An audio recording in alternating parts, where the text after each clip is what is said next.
I will give a few announcements, and then we're going to sing 2 songs, and then I have a short opening with a prayer. So I don't see Corny Friesen here yet, but I think he will soon be here. I asked him to lead 2 songs. There he comes.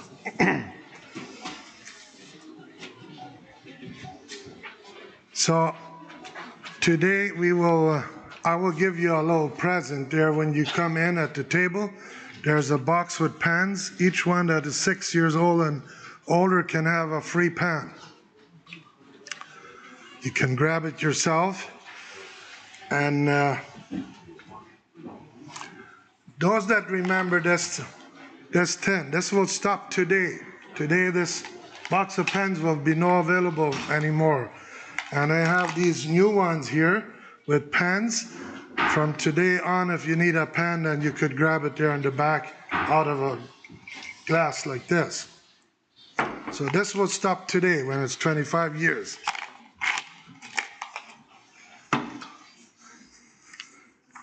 And I asked Lorraine to hand you a paper, the schedule for our program. They're also there in the back. And there's a bunch of songs. And he will hand out some of those, well, all those papers. And then we would sing first number 153 out of the church hymnal. That's a song that came to my mind this morning when we heard the message this forenoon. And I thought it would fit for a church service and also for this anniversary. And it is because of God's love that we are here and that the church started here. So I will let Corny Friesen lead these.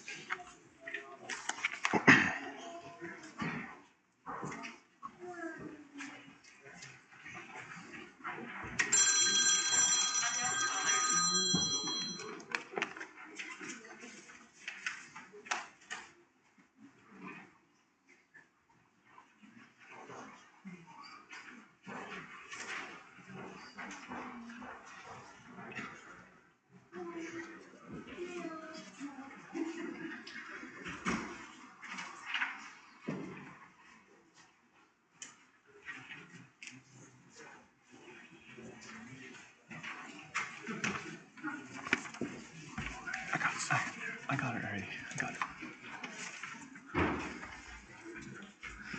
Good afternoon. Let's turn to number 153.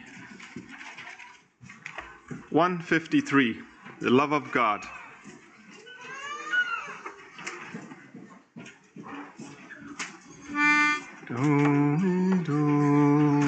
The love of God is greater far than tongue or pen can ever tell. It goes beyond the highest star and reaches to the lowest hell. The guilty pair bow down with care. God gave his Son to win his erring child. He reconciled and pardoned from his sin. O love of God, how rich and pure, how measureless and strong, it shall forevermore endure the saints and angels' song.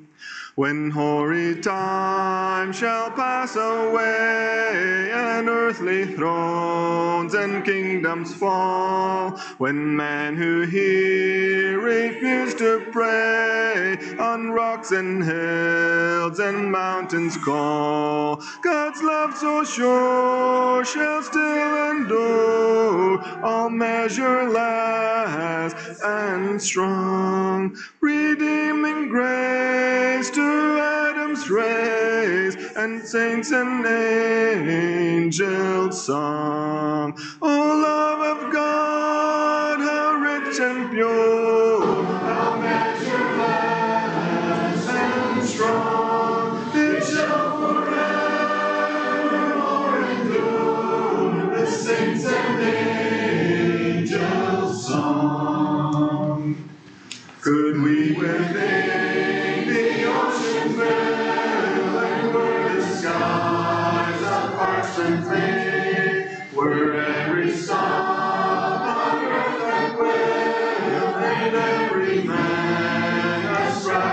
made. You rise above, God above, would bring the ocean dry. For good is strong, and take the whole, no stretch from sky to sky. O love of God, how rich and pure, how measureless and strong, it shall forevermore endure, the saints and angels' song.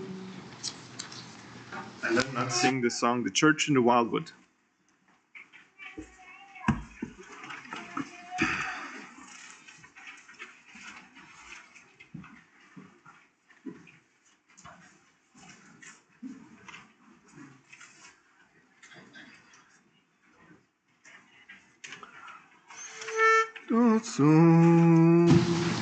There's a church in the valley by the wildwood, no lovelier place in the dale.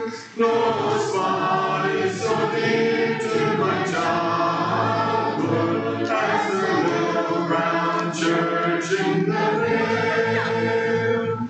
Oh, come, come, come, come, come to the church in the wildwood.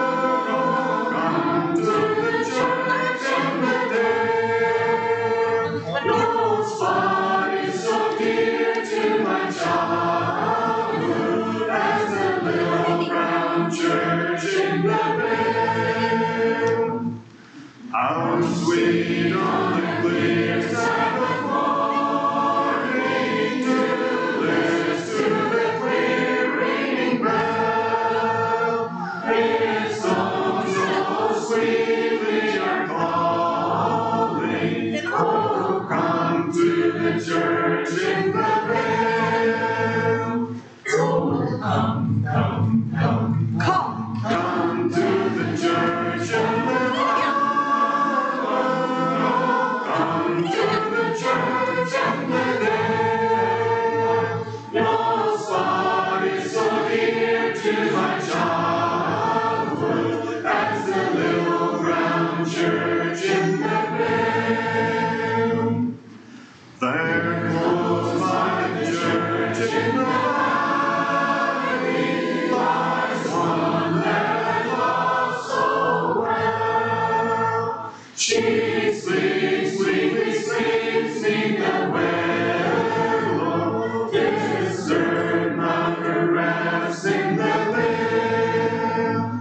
Oh, come, come, come, come, come to the church in the wildwood. Oh, come to the church in the dale. No spot is so dear to my childhood as the little brown church in the vale. There close by the side of the loved one, beneath the tree where the wildflowers bloom, when the farewell hymn shall be chanted, I shall rest by her side in the tomb. Oh, come, come, come, come to the church in the wildwood. Oh, come to the church in the vale. No spot is so dear to my childhood as the little brown church in the vale.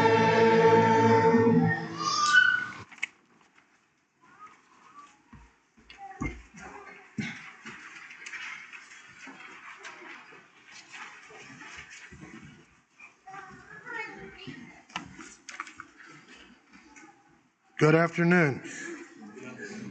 Welcome here. Now there are a lot more than 10 minutes ago. So today is the 7th of July, and back 25 years ago, it was in 1999. That's when Bethel Mennonite Church officially started. And there were not as many people then here are today. So I hope you will hear a lot of things from years back when this all started. And so I will not tell too many of my personal things because they are very touchy. That was a different time than when we had thought it would give a church here. I know Henry Penners waited here for almost 3 years until it started here. And then we came and we were here about a year. And then Larry's came. Well, Arthur Penners came here to officially open the church, but they were not moved here yet then. And it has been used a lot of prayers and patience and hope and faith and whatnot all. I met a portion in a devotional book which I thought might fit here for today's opening. All of us have struggles. If we call these struggles weight or sometimes almost give up on our hopes and all these things, I call that struggles. But we were not alone. God is with us in each trial. Those who believe in him are loved, forgiven, and promised eternal life. In John 3:16 it says, "For God so loved the world that he gave his only begotten Son, that whosoever believe in him shall not perish but have everlasting life." And that's still valid today. We can hold fast to him. Dear God, please help me to bring my questions and troubles to you, knowing you hear them. One day my questions will be no more. Let's pray.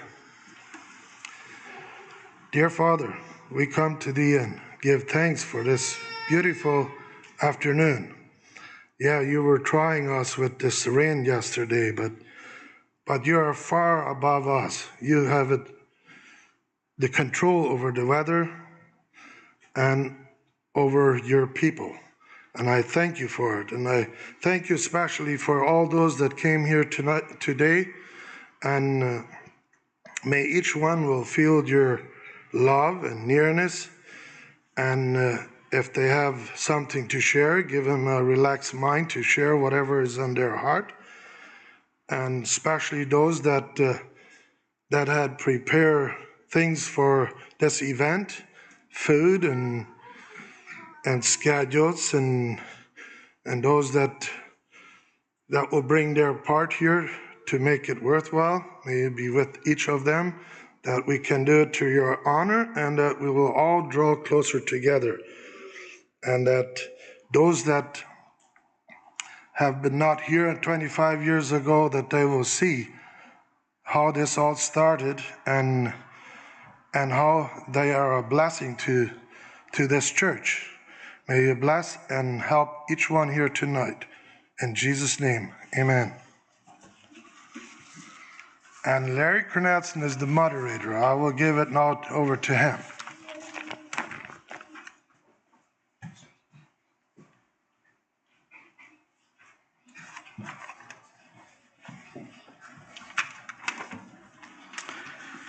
Good afternoon. It's a nice opportunity to be with you together here. And I think it's almost the same as Benny. If I look back, there are a lot of feelings we have, and we sometimes have to cry a little bit and then go further, but still that's life. Joy in crying. Because not everything was just so easy. So let's turn to Psalm 145, verse 9 and further. The Lord is good to all, and his tender mercy are over all his works. All thy works shall praise thee, O Lord, and thy saints shall bless thee. Thou shalt speak of the glory of thy kingdom and talk of thy power, to make known to the sons of men of mighty acts and the gracious majesty of his kingdom. So my desire is when we are together and bring up all the stuff, history, that God will get the glory from it. And I feel with your young children, what from this age till this age, you say, oh, history, I don't like it. I know, when I was younger, like if I say, all right, I'll go back from 97, is that 100 years ago or was it 200 years ago? You sometimes take a figure, oh, why? What's the difference? What happened 500 years ago or 1,000 years ago? Well, we want to talk about things like 99, that's not 100 years ago. For us, it's just yesterday, almost like it. So,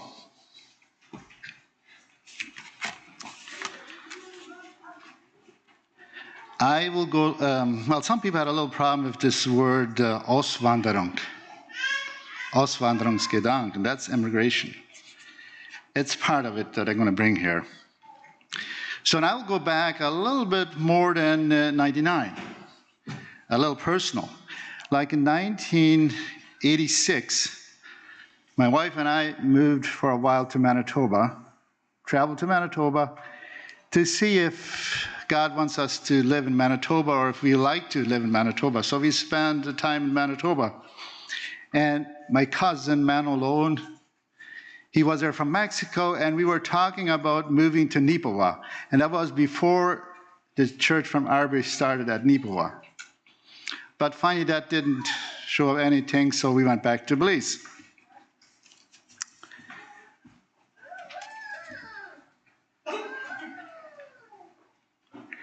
So,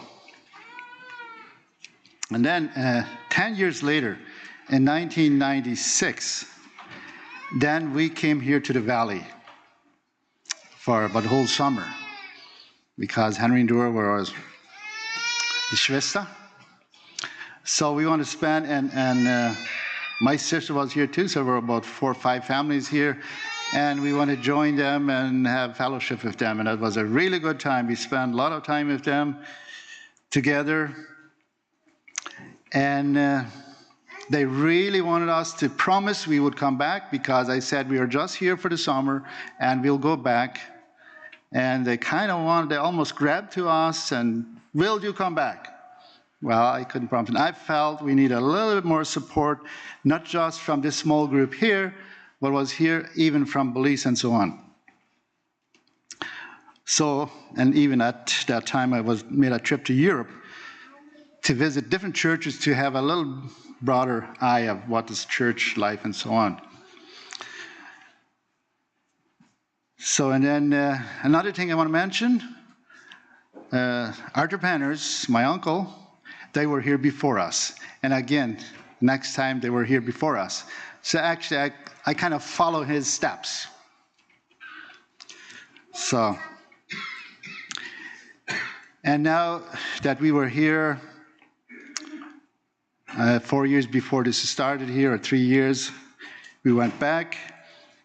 And another thing happened that from Alberta, Grassy Lake, the question came if we wanted to move to Alberta. The church, Grassy Lake Church, kind of asked us if we want to move to Alberta. And I kind of was interested in maybe we should do that instead of going here. So we battled a little between Grassy Lake and here in the valley. And here we are. But then I would say in 1999 or 98, then a message came from the ministerial at Northfield. They asked if the ministerial from Belize would like to serve the church here in the valley. So then this stirred up again. Because in 1996, when we left, they kind of tried to helped them here a couple of years, and seemed like they figured it will probably work a little better if ministerial will come from Belize and help them. So then it went further, and then I have here another paper, and I want to talk a little bit about it. So then, I should step back a little bit. I want to talk a little bit more about this, this paper. This is the Auswanderungsgedanken. So at Spanish Lookout, the ministerial, they saw that one by one people were moving to different areas. One this direction, one that direction.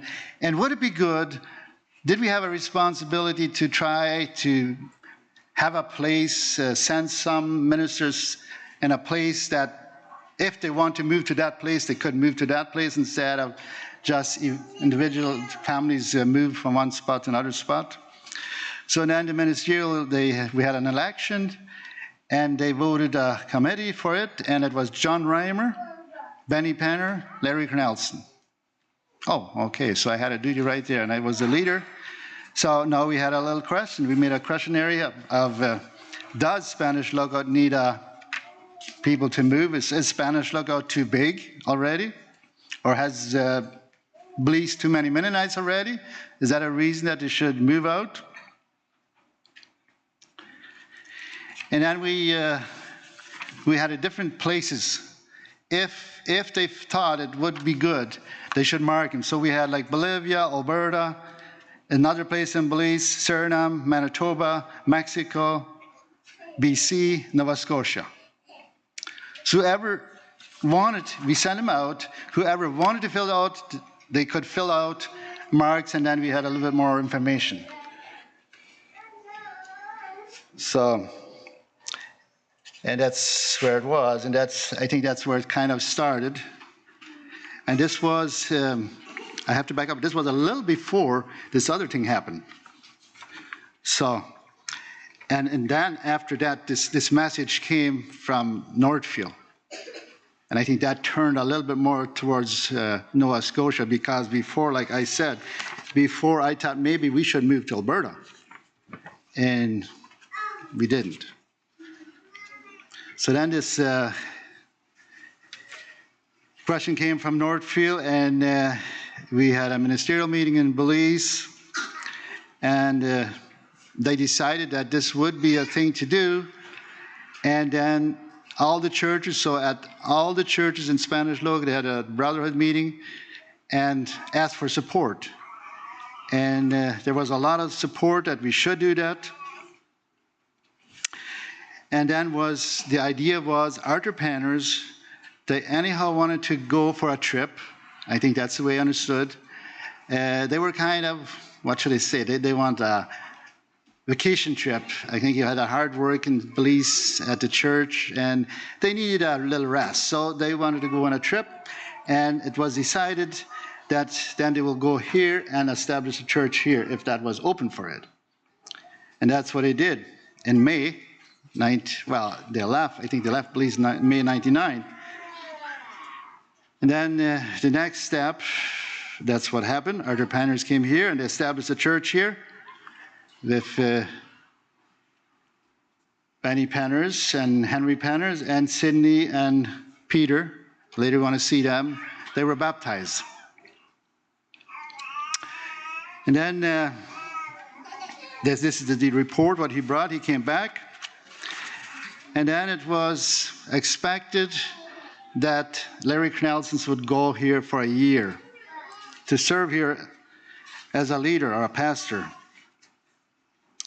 And that's some wonder, but I got this blessings from the church with the signatures from the pastors in Belize. So this was this is still a dear paper to me that they gave us the blessings to start here. And it was just for 1 year. Or, I'll talk a little later about it.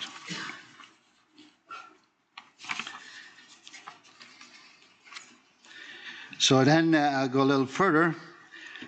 So in August 99, that's when we came here, after the church was established here already. So, and that was not, everything was easy. And I do remember what my brother-in-law said. When he moved from Belize to Manitoba, he said in Belize he was a mister, and in Manitoba he was an Ostmister. The ones that know German, they know what it means, right? Mister, and in Manitoba he was an Ostmister. Who got it? Raise your hand. Not everybody, right? Mister, that's English and then German together, but that his level was way lower in Manitoba than in Belize. So, that, I felt like I had to humble myself. When I came here and I worked the first month, I said, I had hard days. And I felt, will I make it? Will we make it here? Sometimes there were long, long, long days at Apple Orchard. So, but it worked. After one time, another time comes.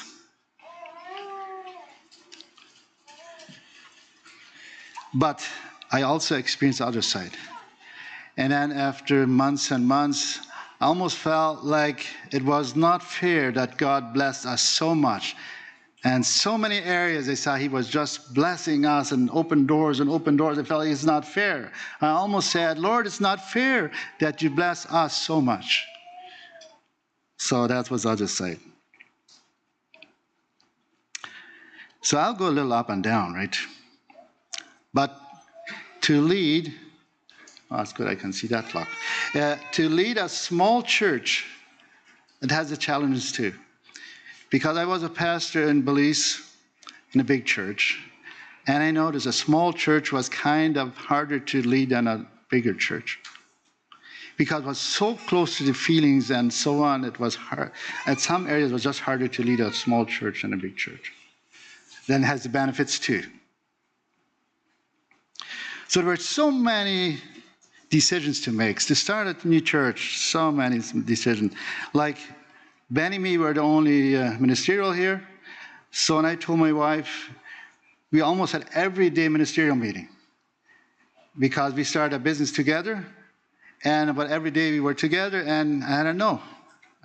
Sometimes we had everyday ministerial meetings, sometimes maybe once in a week, till we noticed, hey, we should have an appointed day for have ministerial meeting because nothing was written up.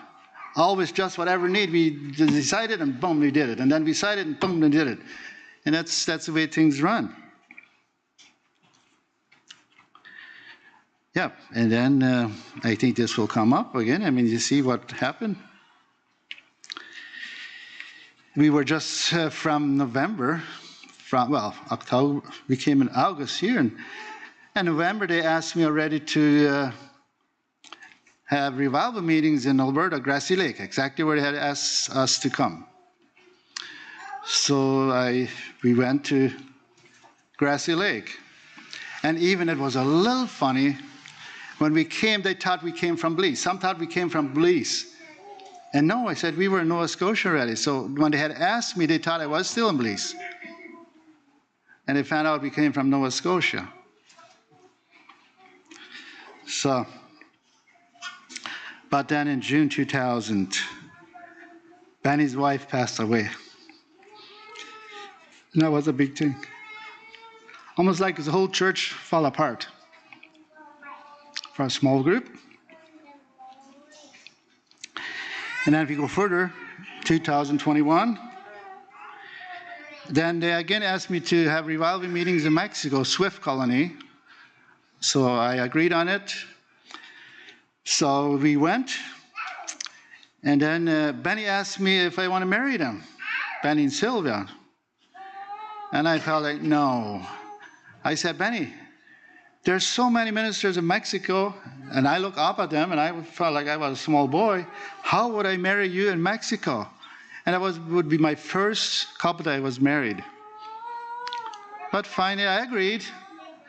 I felt a little like a chicken because going back where I raised up in Mexico, still had the pastors there, but when I was in the benches sitting, and now I would, in front of those pastors, I would marry my first couple.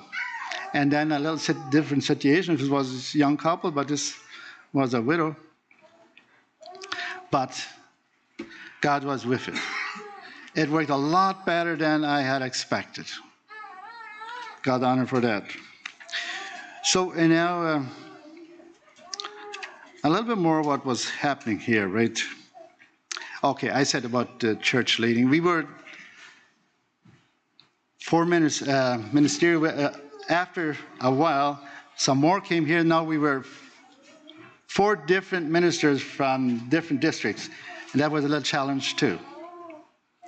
To get and even people for different reasons had moved here, and to bring that all together, different ideas we had. And I'll go a little bit about school. So we had to start a school here. And actually, I would say we had 2 children. Benny would say no. But I will explain it. We had Gilbert and Levina. But we figured that there were just one boy and one girl. We would take Viola too, and Viola was actually too young. According to the rules, what we had in Belize, she was too young to attend school, but we decided we'll send her too. And we had a good teacher. So we had 3 students, and I know Viola went on full load because if you have 1 teacher and 3 students, they could put in a lot of them. So I have learned good.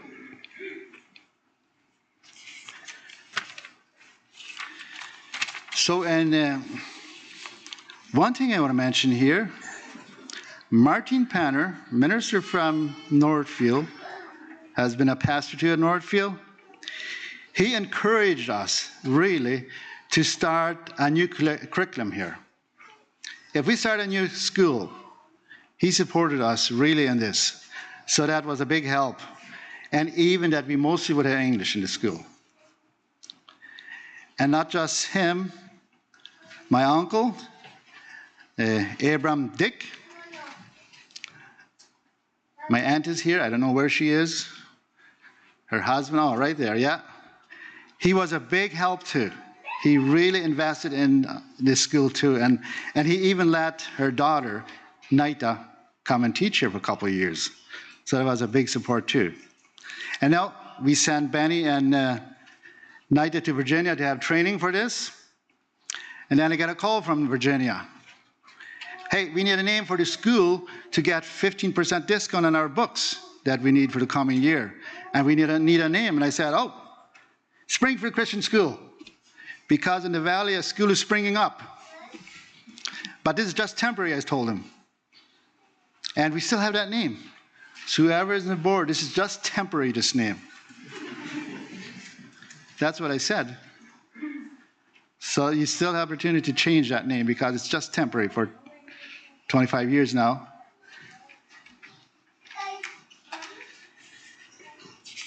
And then I'll go over to another paper here. This is the next paper that comes from Belize. Now the year passed, and the church from Belize, or the ministerial from Belize, they trusted us. They figured we were making progress the way they kind of liked it. And when they sent us here, we just had to promise for a year. And they allowed us, if we wanted to go back, we could go back. And then they would send somebody else. But if we wanted to stay here, better, then we could stay here. So now they had looked at this, and they had talked to me. And so they said, okay, good, but still we need a pastor here. So they will give us to have the election, but they were like, if we ask Northfield Ministerial to help us in this, that's what we did. And that's where they kind of more called us independent. And again, I have the copy here with the signatures from the pastors and beliefs to sign this.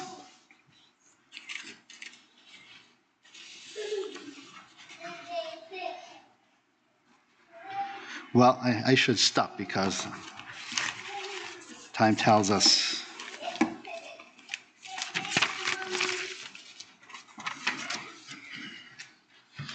Okay, next one. I don't have a schedule, but that's slideshow. So Reynold will take care of it.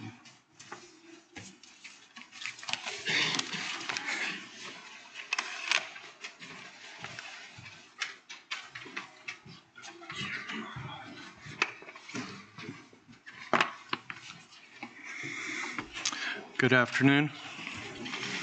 Welcome here. So we have asked for pictures. So we got quite a few pictures, and but I noticed there's not a perfect slideshow. So, but hopefully you can get a taste from some of the experiences that happened in the last, or it will be more from the first few years. From later years, we don't have as many this time. So, good. Let's see if we can. They might not be completely in order either. So, I guess whoever has tried to make up a slideshow probably knows it looks simple when you look at a slideshow, but to make it up, it's a little bit more work.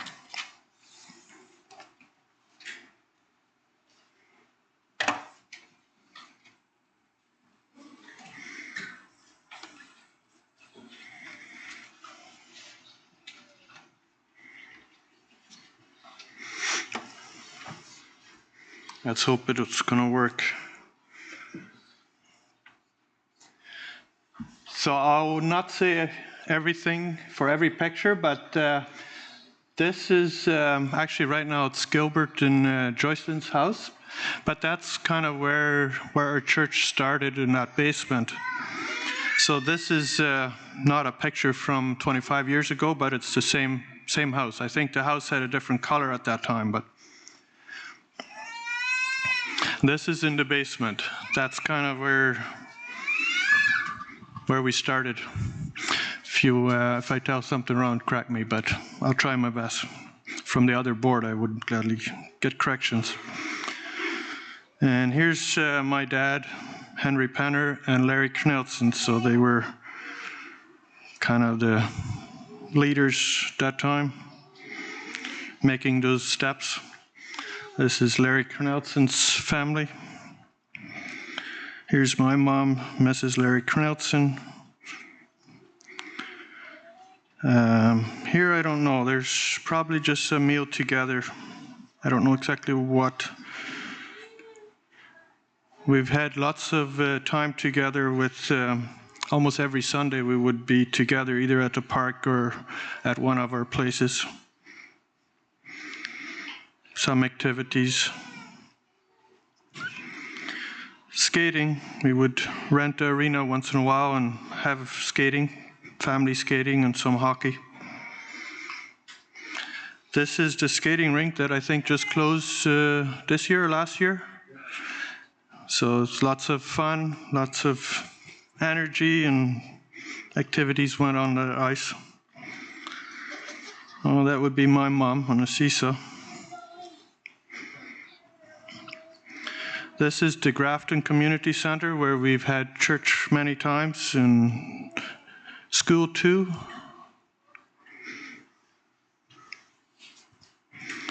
It's the same building, some kind of potluck or meal together.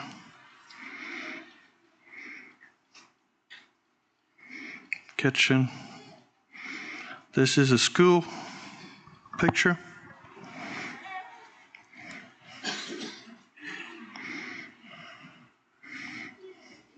That's quite a few pictures from that building.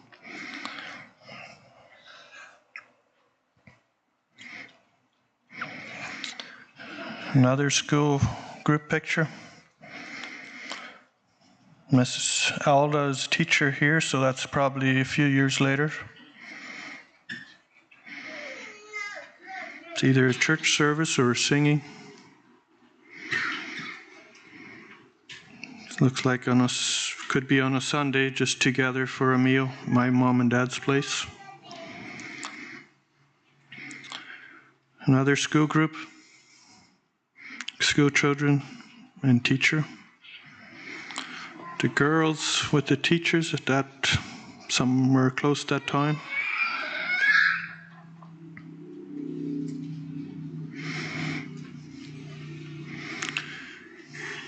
Miss Adna Thiessen was a teacher. Larry's sister was that. We had volleyball.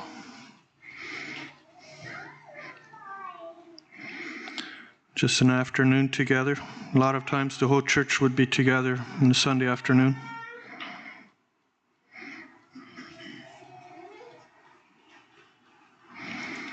I think this was the singing at Peter Barkman's backyard. This is where Larry Knudsen moved in when they came here. I think this is where hockey started. Had a skating rink and it was a little bit smaller than the one we have now at Daniels and Gladys.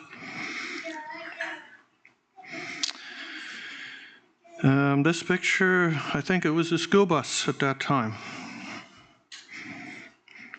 Every picture could have its own story yet, so I don't think we have time for all the stories behind the pictures. My sister and the teacher, Gladys was probably a helper.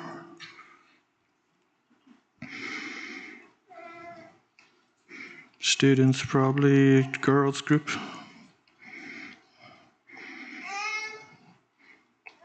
Looks like it's a lot of school pictures involved. This is Brenton and Brian's. I think it probably was their baptism day. This is morning service, I think, at Larry Knudsen's shop. We've had services there quite a bit. My brother and Rodney picking apples. Another Sunday afternoon. Playing games. I think this is school picnic, okay.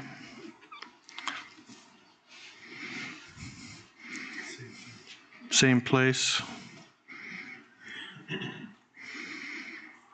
This is Larry and Tina and Milton and Trudy, their baptism. This is the first teacher with the 3 students that Larry mentioned, Vila and Levina and Gilbert.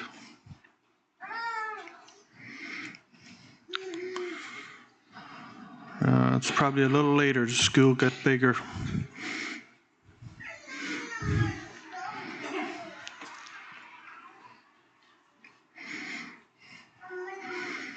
So you can see growth already. A few years later, it was bigger. It's just another, looks like some kind of disco.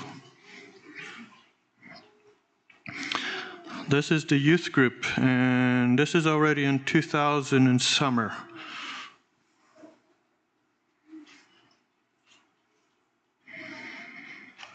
Well, this is just 2 families. Diedrich Penner's family and my mom and dad's family went to PI one trip, so it's just see the families. This is the same place where had a picture there, Peter Barkman's backyard. I think they had a group song of something here.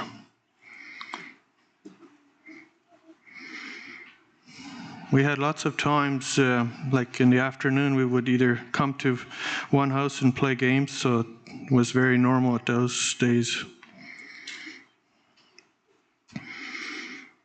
A youth group singing, looks like. Cape Split hike. Looks like a youth thing. Another meal together, looks like it's mostly youth.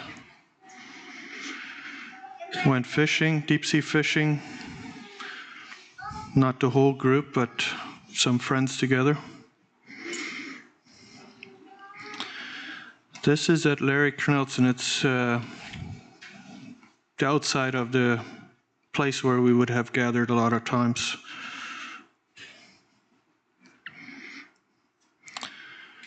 We're at a park, Black Rock. There's a park, community center too. So this is in 2001. You see growth again. It's a youth group.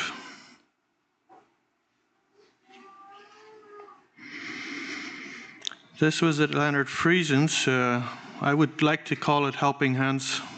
It might not just be youth, but I think we cleaned up some firewood for Leonard's and pruned some trees, looks like, in their orchard.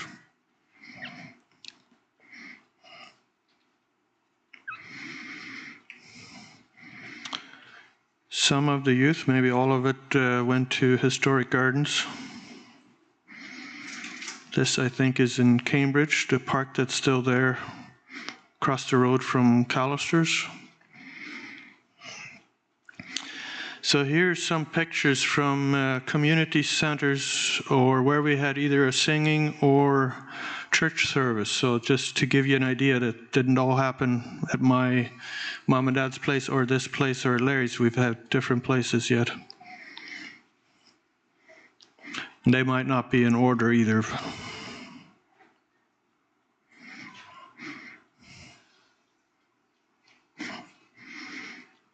Somerset School, we had singing there quite a few times.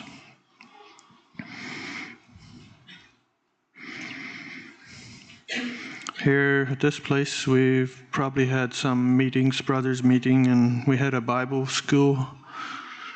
That was Jacob Artman's house at that time, and my in-laws now, they used to live there. Or we were married already that time. Grafton Hall, we've used that building a lot. Waterville Fire Hall, you probably still know. One of the first places where we had singing, John Owens were here then, but this was 98. At Waterville, okay. Cambridge, I know we had a school Christmas program there and had other singings in maybe church service. Colebrook. Here we started after my wife died. Yeah, we asked Bill Gates to rent it. There was another Bill Gates than you think of maybe. Woodville. My sister got married there. This is the Lovett Road and the one we had just seen. This is at Waldo Walsh. Arthur Penners used to live there when they were here for a bit, and this van is probably Peter Penners. Did you live there too? Yeah, for 3 weeks. Okay. Yeah, this is in Cambridge, I think, the Christmas program, school program. This is Credit Union. They helped us with a loan to build this building.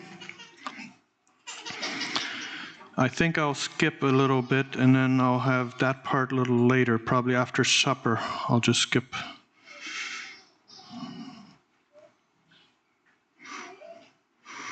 That's more pictures from this building, how it started.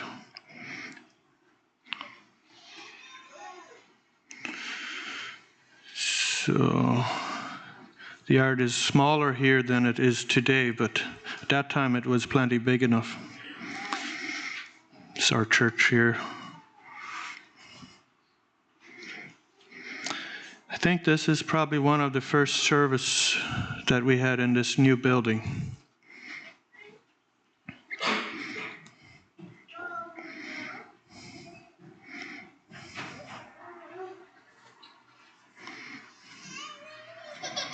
I was very excited, so we didn't have to rent it. When we rented a community center, we always had to clean up and sweep the floor every time, so it was extra work. This, I'm guessing, is probably a singing circle, like Wednesday singing.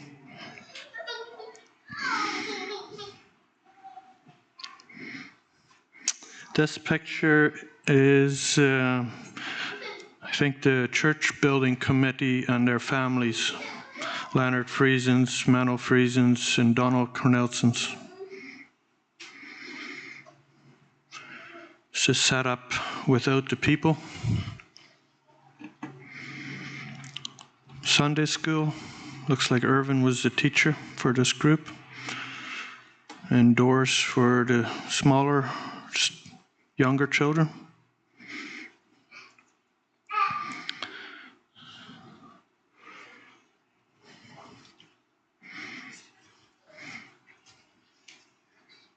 School. Still today, we haven't figured exactly what we do with all the dandelions. I think they're very valuable, but when they're yellow, they look good, but after that, they don't look so good. But we have lots still here. This is probably first load of clothing that we would have gotten to, like clothing, our Valley Clothing Project started, sorting clothes for the poor in Romania overseas.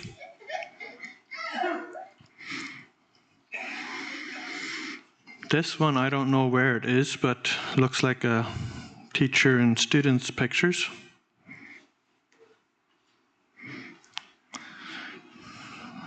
School again. Time is up, right?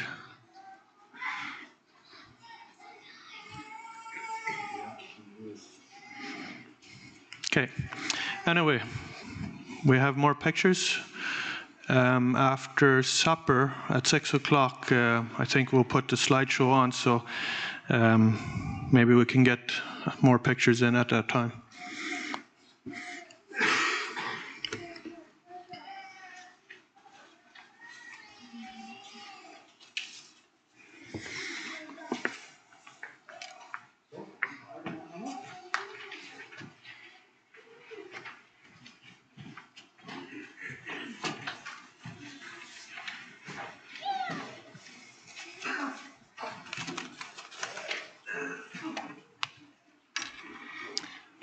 Hello. Wasn't it interesting how young the people were at that time? You can't see that today, can we?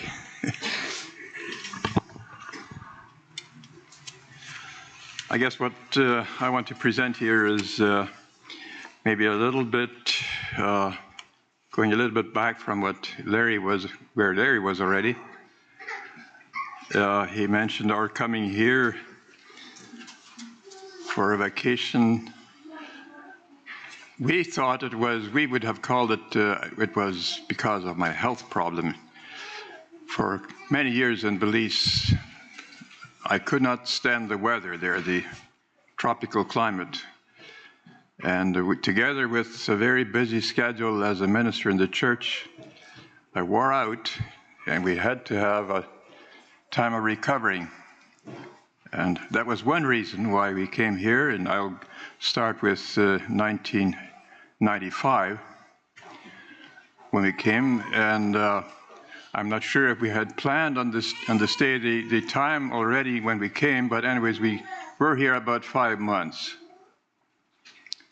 And at that time we lived in Somerset in a rented place. And the people that we communicated here with especially were especially 4 families that would regularly attend church services and singings, but there were a couple of more families who would often come. And as Larry said already, when we left Belize, there was sort of the intention of forming a church body here,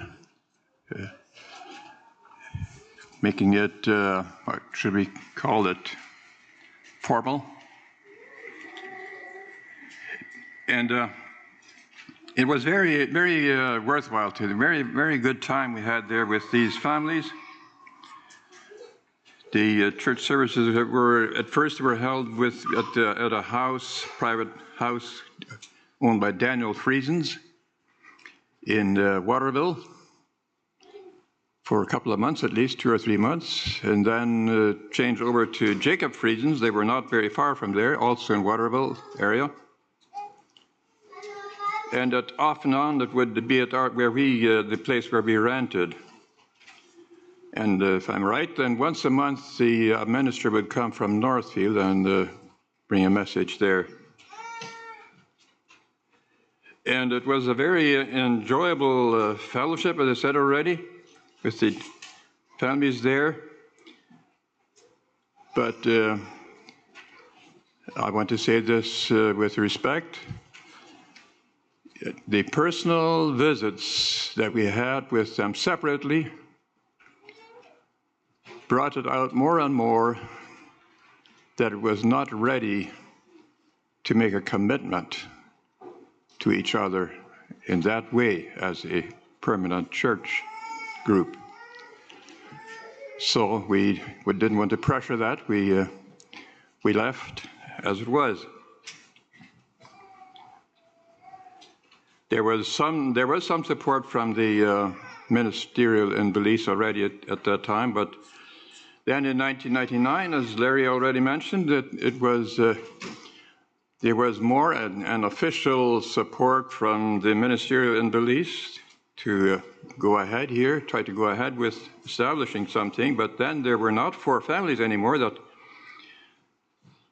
2 families had moved away, and or was it 3? I think 3 families of those 4 had moved away and to another province, and had left Henry, or my brother Henry, and his wife Dora, and their 2 sons, so lonely again.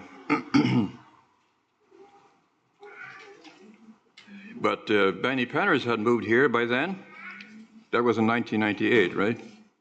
I think you said one time you said the wrong date, but that's no problem. When Henry Penners came here. Yeah, I think I noticed. I think that you were 10 years off. Yeah, 86. Yeah, they came here in 86 or 87, yeah. So we came here in May that year, and it was again more than one purpose. One purpose was that we needed something to build up health again.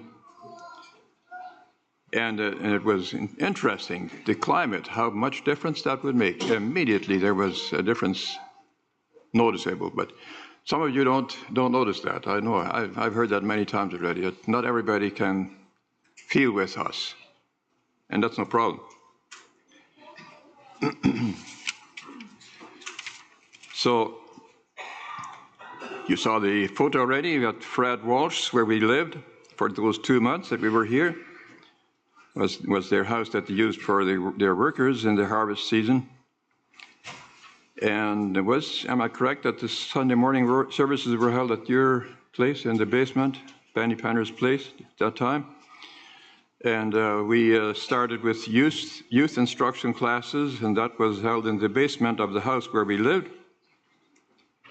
There were, I think there were 6 persons attending those classes. Our daughter Lena was already baptized, but she still had made company with the other 5. Would have been Sidney Penner and Nelson Penner and Peter, Benny Penner's son Peter, and George Bonman's Elsie and Ricky. And as the weeks went by, the burden was more and more on my heart to go forward with establishing could call it a local church. And it would not be, maybe not understandable for everyone of you, but for me it was what should we call it? A challenge or a test. When I thought of forming another church in the valley, well, there were churches here. There were churches here. Why establish another one? But I'll just make this briefly. I spent many an hour, and I I often took an early morning walk, and this was in my prayer very, very often. And but thinking of our culture and language,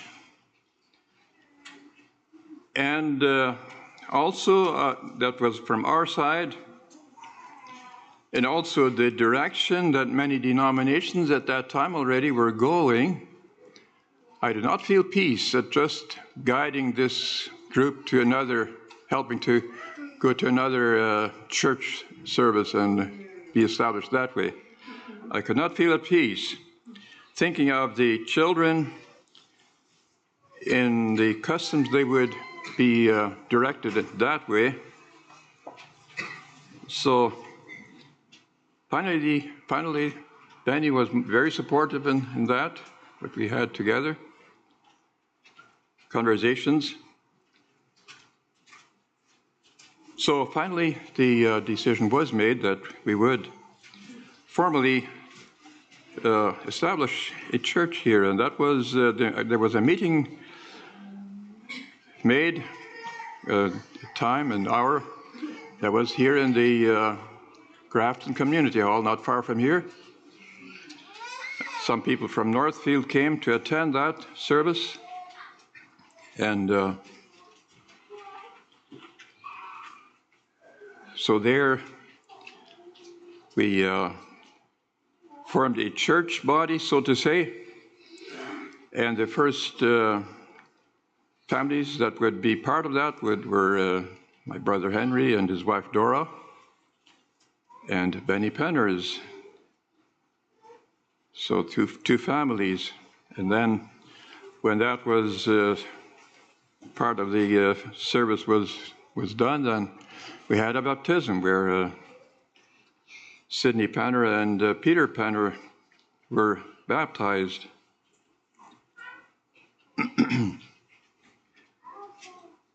And as I said, I was convinced that there was commitment needed and there was structure needed, and some form was needed to start a church.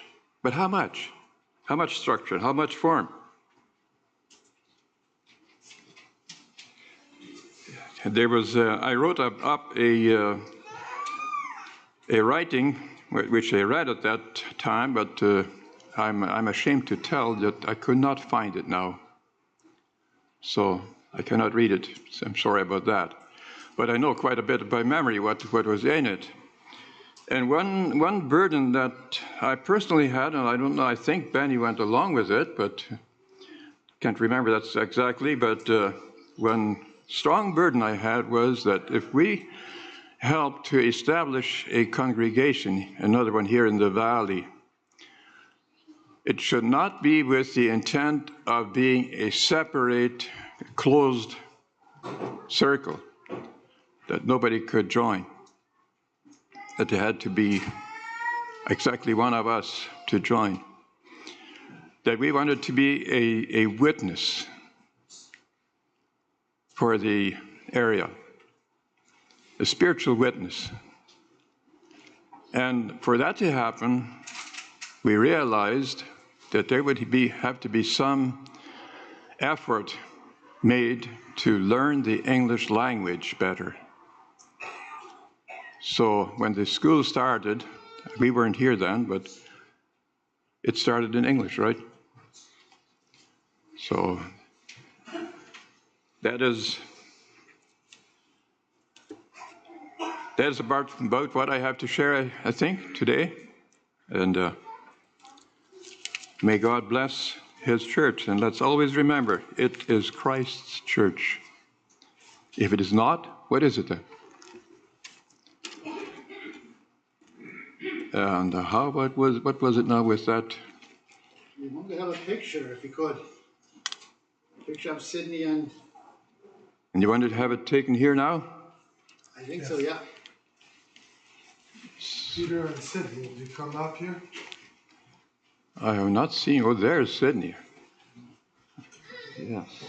Here on the Platform or just where do you want us? Well, but can you tell me where you want them to sit on the light or not? Just somebody in the middle. You? Yes.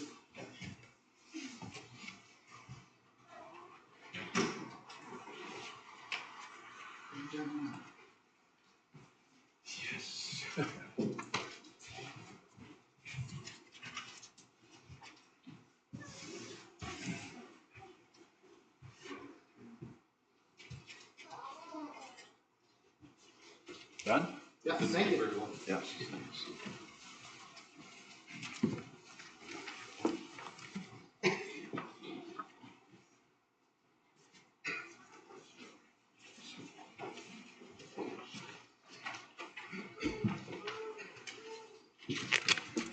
I would allow you to stand up and stretch a little bit before I start my section.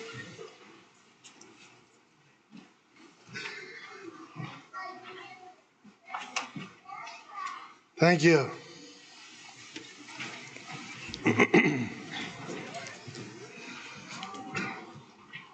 Are you boring already? Would you like to go home? Who would rather go home than listen more what we have?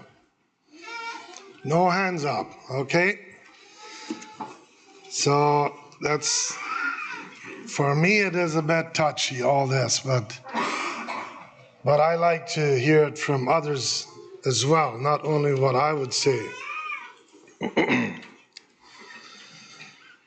I would like to give a big thank you for all those that are here, and especially Nelson and Sydney, your parents. I would like to thank you for the patience they had.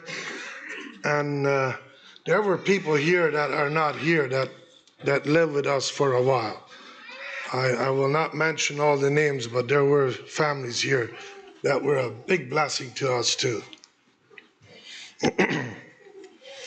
Thank you, Arthur, for correcting me. I noticed it myself that I said 3 years and that should have been 13 years, or so it was in 1986, Sydney, that you came. I have it here, but on my other note by mistake, I switched it somehow.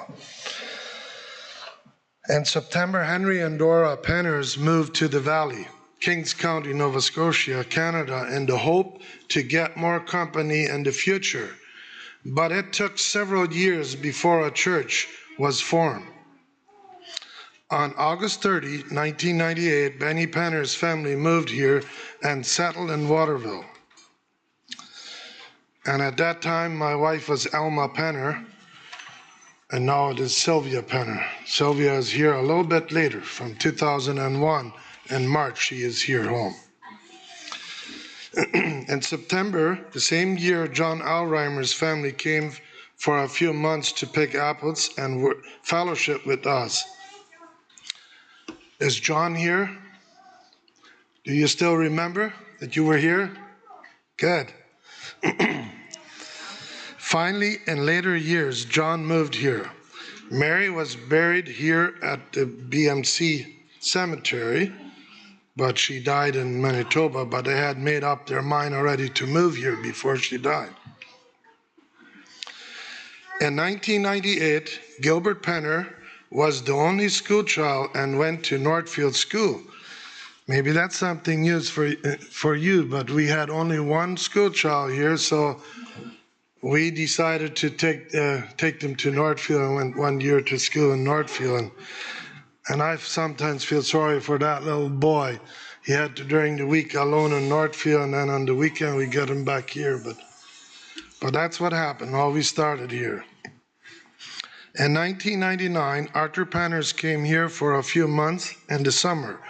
We had instruction classes for Sidney Penner and Peter Penner in the basement at Benny Penner's and in Rockland at Waldo Walsh house where Arthur Penners lived.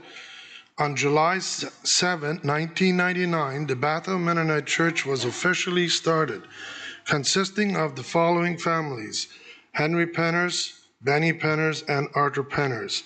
We had our first baptism of 2 boys, Sidney Penner, son of Henry Penners, and Peter Penner, son of Benny Penners, in the Grafton Community Hall on July 7, 1999. Total present were 92 people. So that many were there from Northfield and here, altogether 92 people. Arthur Penners left the valley on July 10th for Northfield. They stopped in at Northfield on the 11th, where a baptism took place for Victor Duick, Aaron Duick, Thomas Duick, and Norman Friesen. They were baptized only a few days later than Sidney and Peter here, but that happened in Northfield Church. On July 30, 1999, we had a singing at Leonard Friesen's new home in Cambridge. Present at the singing were Leonard Friesen's, George Bamman's, Henry Penners, and Benny Penners.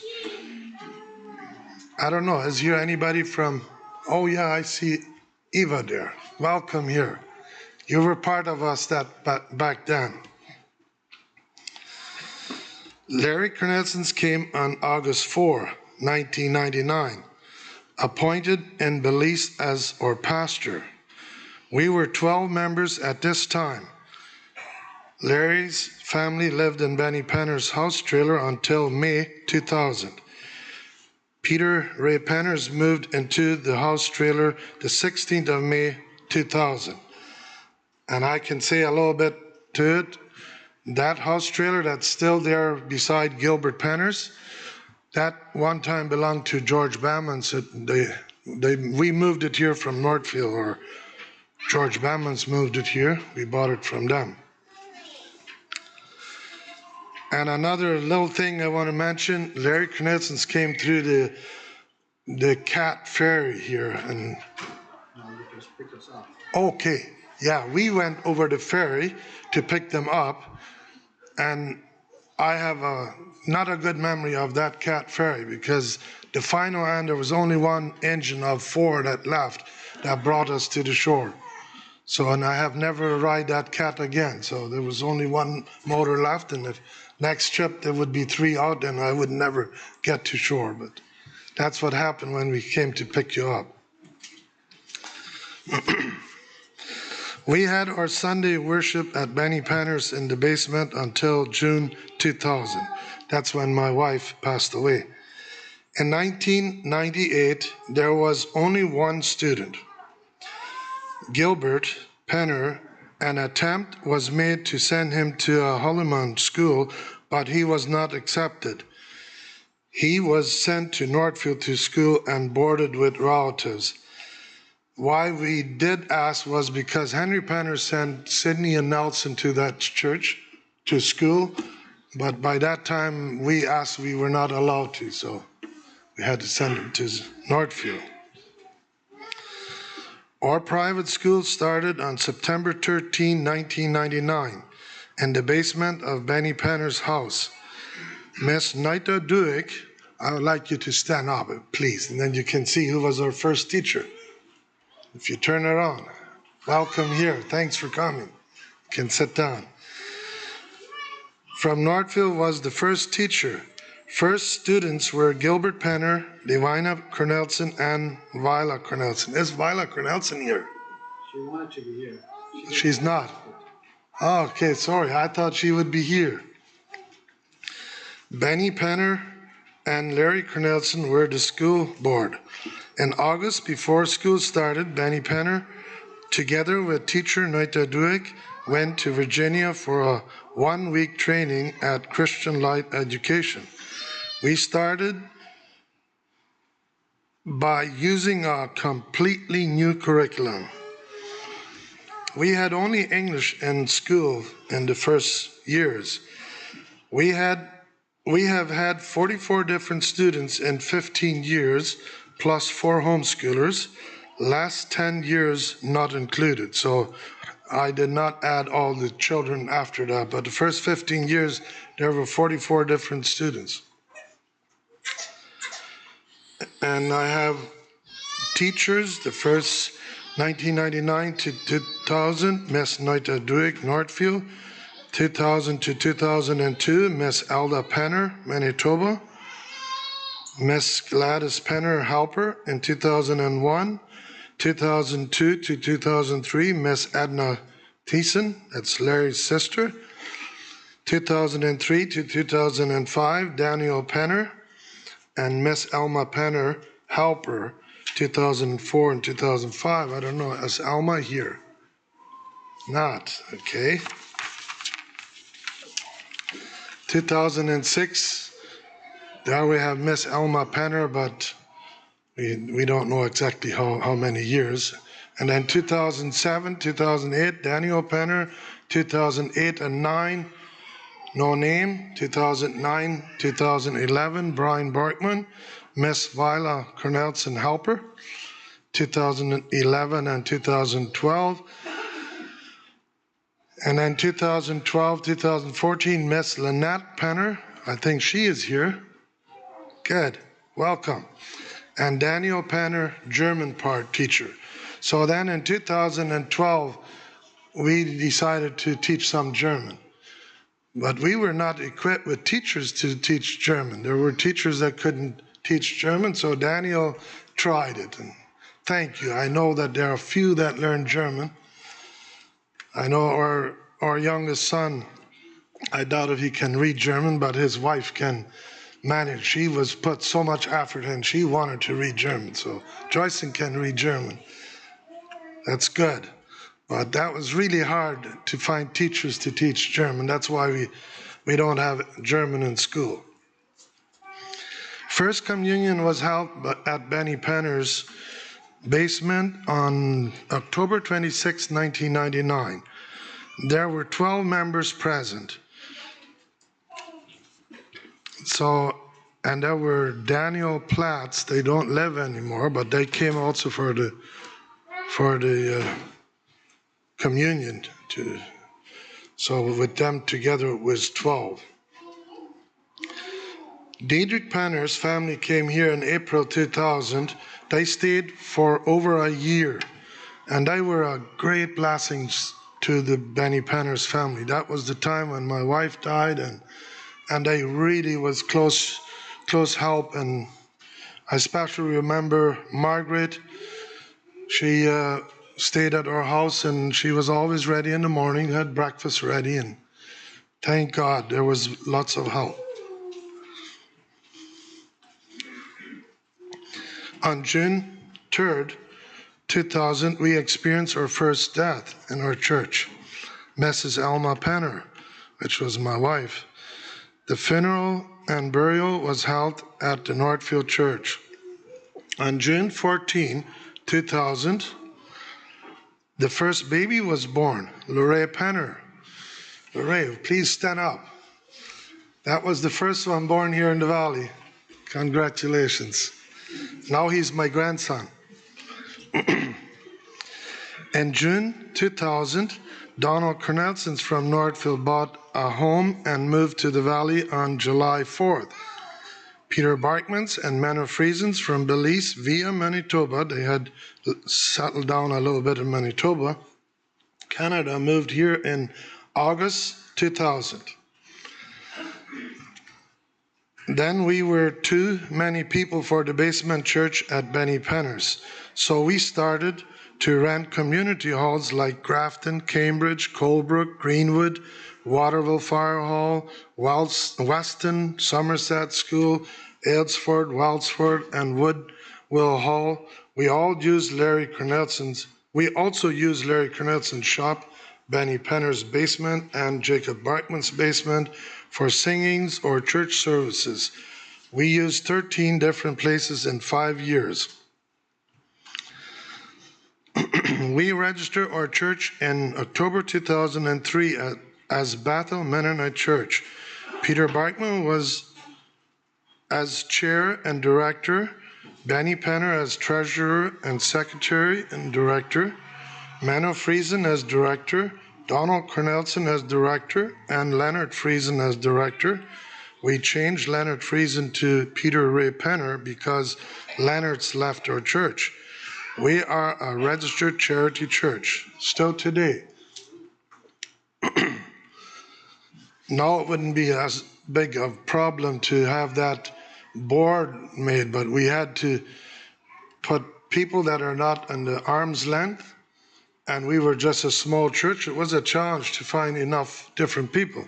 But today, I think it wouldn't be a problem. The objectives of the church activities is to build up its members in the most holy faith in simplicity and sincerity. 1 Peter 2, verse 5 to 8. And Ephesians 4, verse 11, 12. Matthew 28, 18 to 20. B, spread and promote the gospel of Jesus Christ at home and abroad. C, make itself aware and responsible of the needs of others and pray for kings and all that are in authority according to 1 Timothy 2 verse 2. For this, the church is to conduct services on Sundays, church holidays, and other occasions as may be deemed beneficial. Conduct Sunday school, Christian endeavor, missions, charity, etc. The activities of the society are to be carried out in Kings County, Nova Scotia, Canada. In 2003, a church committee was elected to build a church. The elected members were Benny Penner and Menno Friesen. How much time do I have? Is it up already? 5 more minutes? Okay. The 25th place they looked for ended up being the current location. This is the 25th place where we look for a place to build a church, and it's today 25 years. It's interesting. The first spade to dig for the foundation was set on May 13, 2004. The first service in the new building was held in October 2004. Size of the building was 40 by 70. Later, the school addition was built in 2017. We collected $26,367 in donation among our brethren. From other churches, we received $20,044. We made private loans in the amount of $28,836 and a loan at credit union of $78,500. For the school addition, we got private loans of $208,000. The last payment on that loan was made on June 26, 2024. So all this is paid off. Next, weddings. Benny and Sylvia, February 10, 2001 in Mexico. Reynold and Lena Penner, March 17, 2002 in Belize. Daniel and Gladys Penner, November 17, 2002 in the Valley. That was the Woodville Community Hall. Irvin and Doris Penner, February 15, 2003 in Ontario. Sydney and Aaron Penner, August 14, 2005 in USA. Brian and Mary Barkman, July 1st, 2007 in Belize. Peter and Marcia Penner, July 18, 2009 in Manitoba. Rodney and Lucy Cornelson, September 26, 2009. Gilbert and Joycelyn Penner, May 29, 2010. Brenton and Donita Cornelson, October 26, 2012 in the Valley. Nelson and Kira Penner, July 14, 2013 in the Valley. And Victor and Melissa Braun, January 25, 2014. First wedding in this church building. So all these weddings that I read was only one in this building. First youth camp we had in the fall of 2001 at Benny Penner's Woods. Second at Leonard Friesen's Orchard and Yard in 2004. In 2006, we had our church camp at Blomidon Park in September 2008. A couples retreat was held at Blomidon Bible Camp. In 2006, Arthur Penners moved here from Belize and served as senior pastor. We had more families that lived here for a while and left again.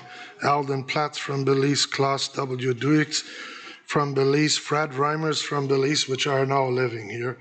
Isaac Friesens from Belize, John Penners from Bolivia, Ben P. Friesens from Bolivia, Jacob Bartmans from Belize, and Klaus P. Reimers from Northfield. These were a blessing to us. Altogether, we have 42 babies born from our church people. 2 sets of twins, 1 set boys and 1 set of girls. The boys are our grandsons, and the girls are Orlando Brown's girls. There have been 48 baptisms. I don't want to promise that this is all right, but that's what I have here. That's Mrs. Elma Penner, June 3, 2000. Ryland Penner, Daniel and Gladys Penner's stillborn, October 7, 2005. Mrs. Dora Penner, Mrs. Henry Penner, April 6, 2014. Mr. Henry Penner, January 20, 2021. And Mrs. Maria Reimer, John L. Reimer, January 30, 2022, died in Manitoba, buried here. And then I have the ministerial here by starting from the youngest, Pastor Brian Bartman, 39. He was elected first on June 8, 2014. And Minister Daniel Penner, 42. September 13, 23. Minister Philip Penner, 44. October 27, 2019. Deacon Peter Ray Penner, 57. And Minister Larry Cornelson, 63, elected in Belize, served 17 years as leader. And then Senior Deacon Benny Penner, 68. Senior Minister Peter Bartman, 70, elected as Minister November 1, 2010. And Senior Minister Arthur Penner, 85. In 2019, the first Swiss Mennonites joined our fellowship. For the first years, Benny Penners were the center of the church where most people gathered on Sundays. Later, that changed to Larry Knelson's. For all the committee members and terms, you can check it on the church calendar dates. Peter Bartman made a list. If you want a list, probably he could give you a new one. And there are all the dates when they had their terms. Total people in Bethel Mennonite Church today,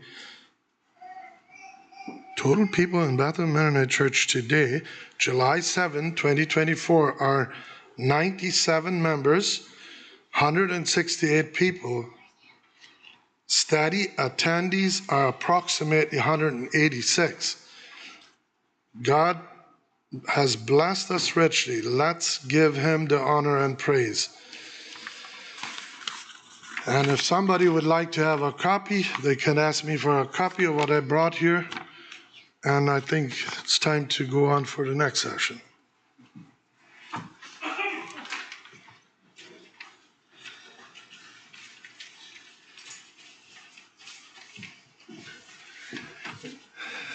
So next,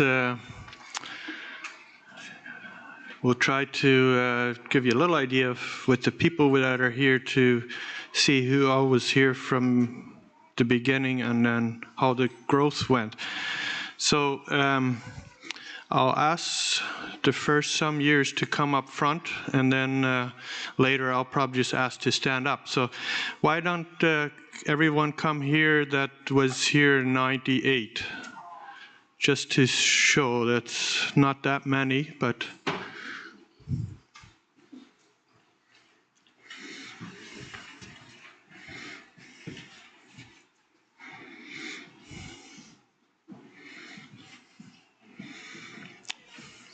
I said it wasn't that many, but there's quite a few. I was one of them too.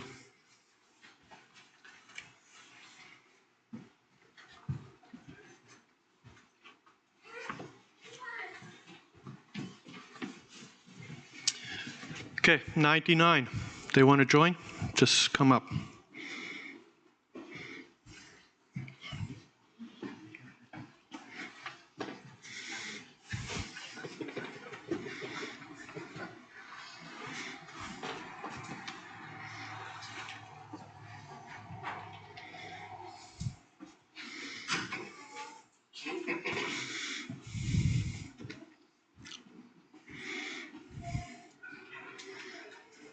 Not everyone lives here, so welcome to join us at this day.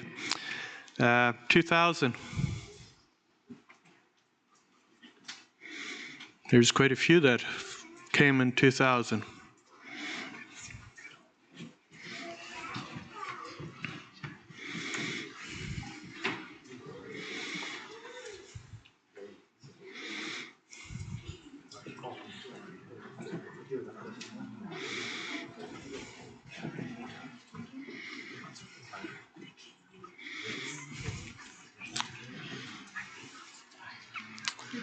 Two 2001.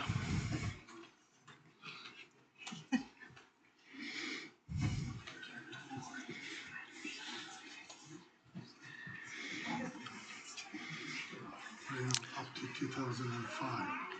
And then next we'll jump to 2000. From 2001 to 2005 can come up.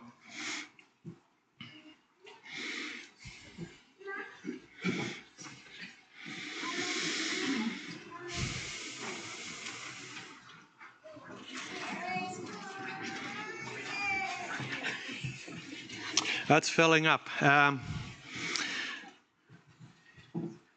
Let's go to 2008, may stand up, the next group.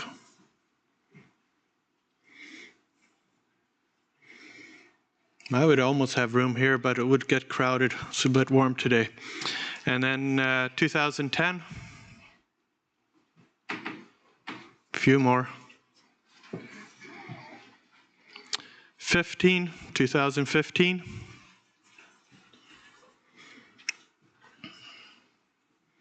There's some in the back room.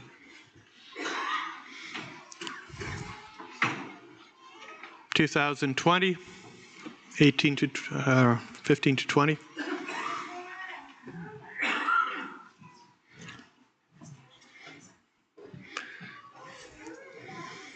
Well, it's not everybody can see, but that's current. Stand up, everyone. Everyone that's currently.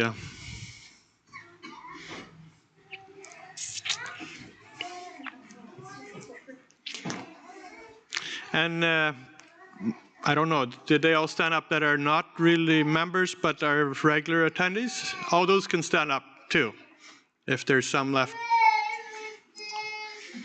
Thank you. You may be seated.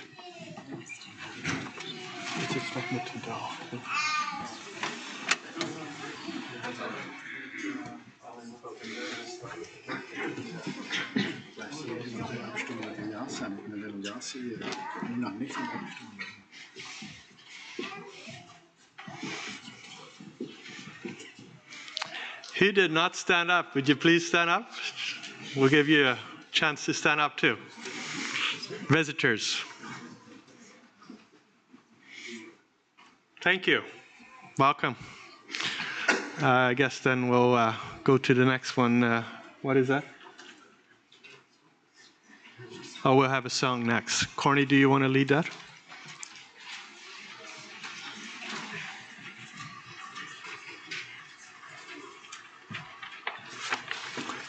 Okay, let's sing the song Alone in the Garden. It's on the other side of the paper from the church in the Wildwood.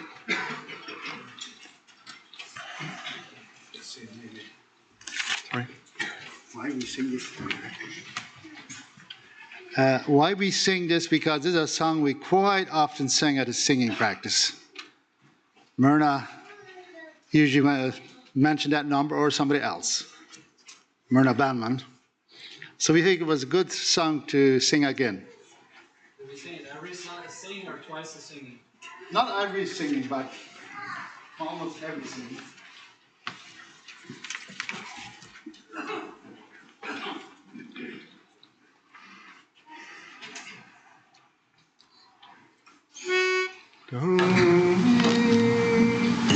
Twas alone in the garden, Jesus went to pray, talking with the Father, meek and holy that day, led up with the Father, this I heard him say.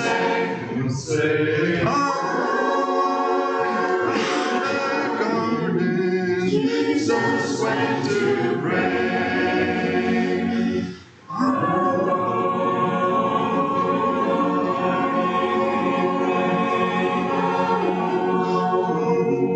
And for our sins he did atone.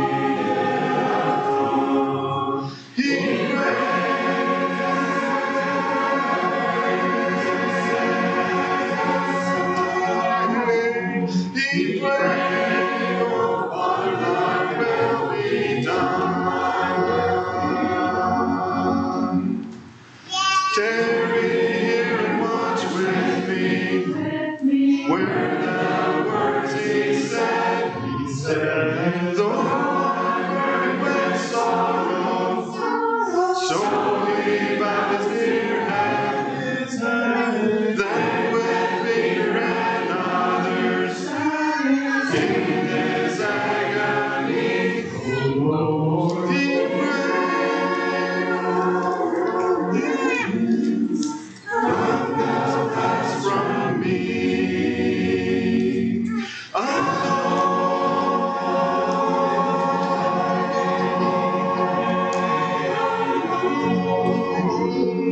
And for our sins he did atone. He prayed,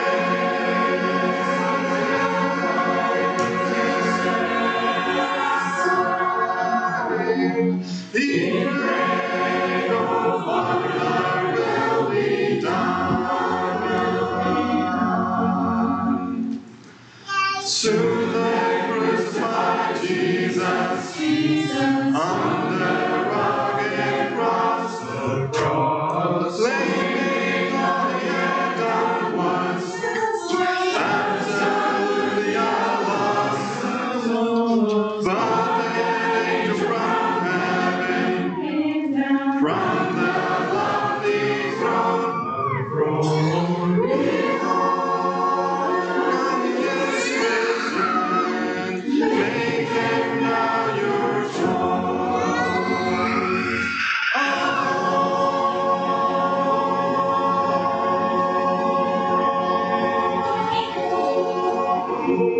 And for our sins he did atone. He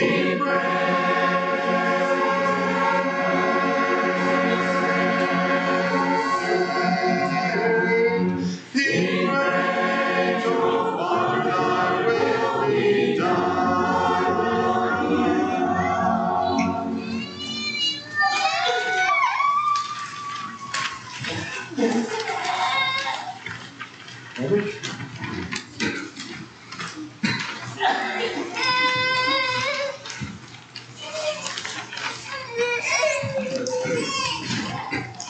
So, good afternoon. It's been interesting listening to, I've never been in the business or in the work of planting a church, but I think it was a lot of hard spiritual work the way it sounds. And I had the pleasure of being named, but I'm not sure if you were completely right, Benny, as being 2019. Because I think there are some girls here before that were your teachers, but I don't know if that counts or not. Coming from the Swiss Mennonite. So yes, my background is Swiss Mennonite. Your background is Russian Mennonite. And it's one thing that I can say, and that is it's the same God, it's the same Savior, and this church is built on that. And if I say anything that might make you wonder, then it's not based on that. It's more the differences that churches, how they, and I'm going to say it's probably culture more than church. So I was asked to explain Russian Mennonites being a Swiss Mennonite. Does that make sense? So the first introduction I had to Russian Mennonite in a real intimate way was when I met Eddie and Mary Penner, which I think is Philip's brother Eddie. They attended our church in Ontario, and I used to visit with him after church, and I was intrigued. I was just so interested in what Belize had to offer at that time. The way he talked about Belize was, someday I need to go to Belize. Now I've been here 5 years, and people have told me, come on, Rob, are you going with us to Belize? And I've never made it yet. I will yet. So that was my first introduction. Of course, we had old colony Mennonites, many of them in our neighborhoods in Ontario. But I'm getting off the subject. So what I want to share about coming here to Bethel Mennonite Church, I think it was in 93, fall of 93 or beginning of 94, February or March, I'm not sure anymore, was our first experience of coming to Bethel. And the welcome was outstanding. You welcomed us with open arms. It was like there was no hesitation on your part to welcome us. And I thank you for that. It was just wonderful to be able to come from different cultures and still be able to fellowship together. I'm thankful you didn't have German, because I don't think I would have stayed if you would have still been preaching German. So when Arthur made that comment that they want to reach out to more than just the small church or just the German-speaking people, I congratulate you on that. That was a strong undertaking and a huge undertaking. It's not just for us, it's for everybody that's out there. So the differences, what are the differences? What did we go through coming here? One of the bigger differences that I've noticed is the family orientation.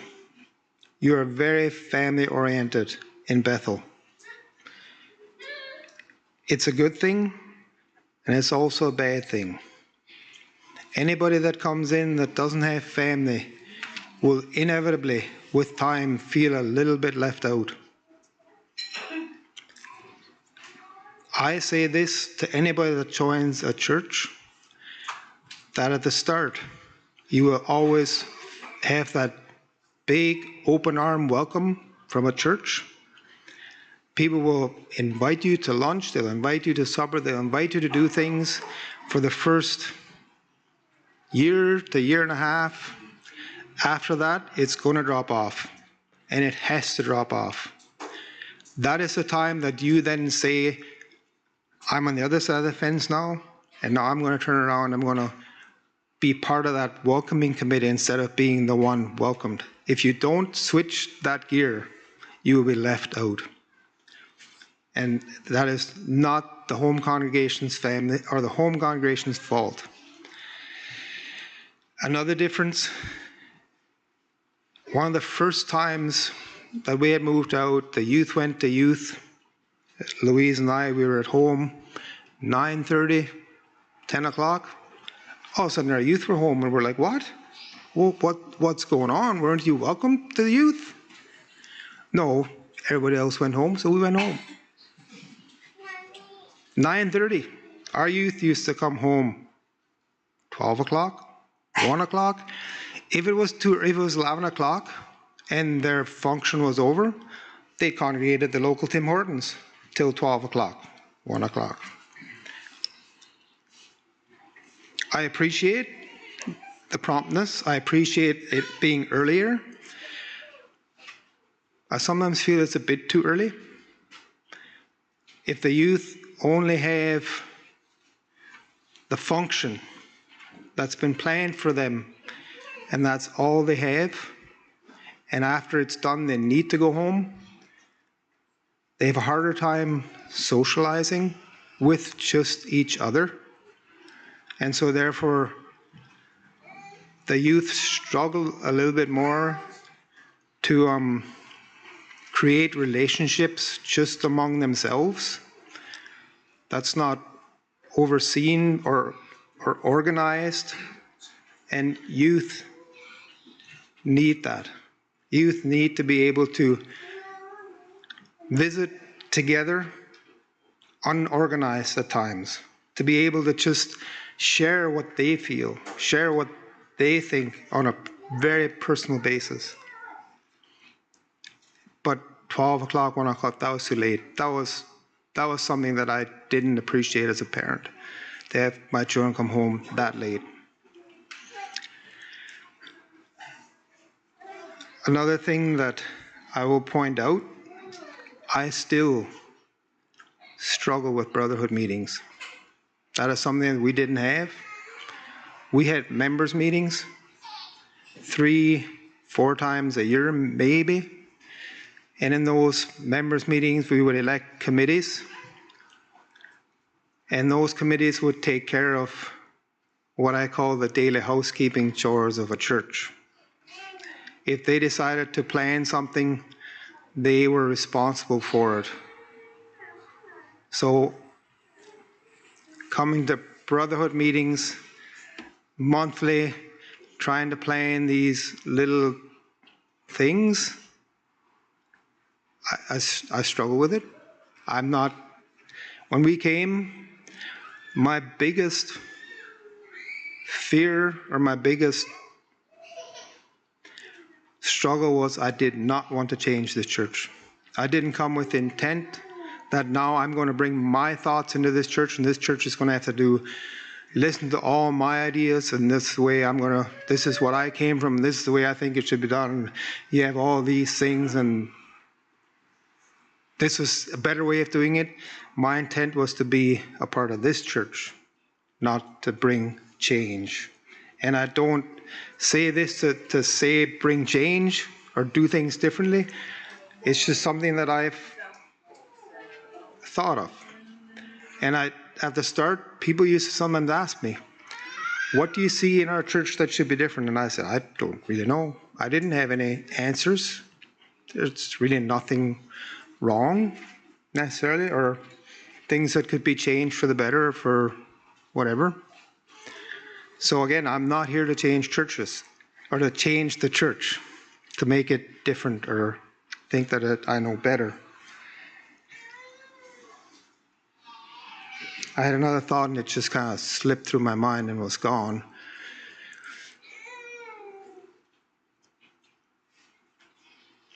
Overall, you're a very, very welcoming church, and it's been great. It's been a good experience.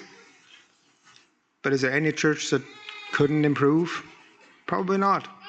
All churches can, and it's great that Swiss Mennonites, I wish more and more that the Swiss Mennonites and the Russian Mennonites and all those could come together and have their things together. That they'd be able to accept the differences and not just think that this is the way we do it and that's the way they do it and we can't mesh, because underneath the faith and the practices are pretty well the same. And that's a good thing. I think it would be strengthening if they could do that. So again, I want to encourage you to keep on seeking God and have your arms open, like Arthur said. That when people come, make them feel welcome, but then it's also a time where we need to step up and make yourself feel welcome.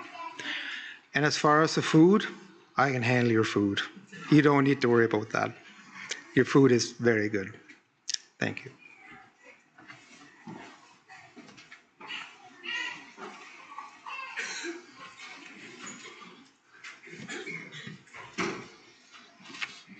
Okay, thanks, Robert. We need more of these. And I know we lost some members because they said they couldn't join the family. This was too much a family church. And I think we still have to look more into that, because the church is a family, right? A family of God, right? So, yeah. Good. Next in the schedule we have here a strange thing, right? Peter Barkman's retirement. Oh. The time has gone so fast, I would say, that we are living in. To me, it feels like I don't know, a couple years ago, I was at Peter Barkman's at Spanish Lookout, and we chat a little bit, and then he told me that they considered to move to Nova Scotia. I still remember where we talked about it. I don't know if you still remember that. In front of your steps. And I couldn't believe it because you had a married daughter in Manitoba. How come you would move to Nova Scotia instead of to Manitoba if your daughter was married in Manitoba? But you said you considered to move to Nova Scotia. I thought, whoa, if that will happen, I will be glad. And here you are, about 24 years later. So, and now Peter and Lena have served here, I would say, as servers for Christ for 24 years.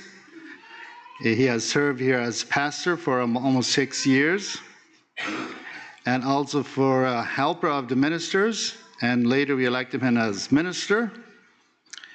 And he has lead out here as deacon and the leader of deacons, and also as school board, Bible school committee, youth leader among the ministerial, and Mennonite disaster service contact person, and writing the meetings, and he still does it. But like Benny said already, his age is up to 70 already. And we decided to give him more retirement. Not that we say he's no good anymore. I don't say that. But gave him more retirement. Both of them. They did so much for us. They served the Lord, and they served among us, and it made such a big difference. So may God bless you for what you did, and bless you for as long as you live. So we call it, he got the retirement July 7, 2024. Is there somebody who would like to say a couple of words before we go over to the FASPA?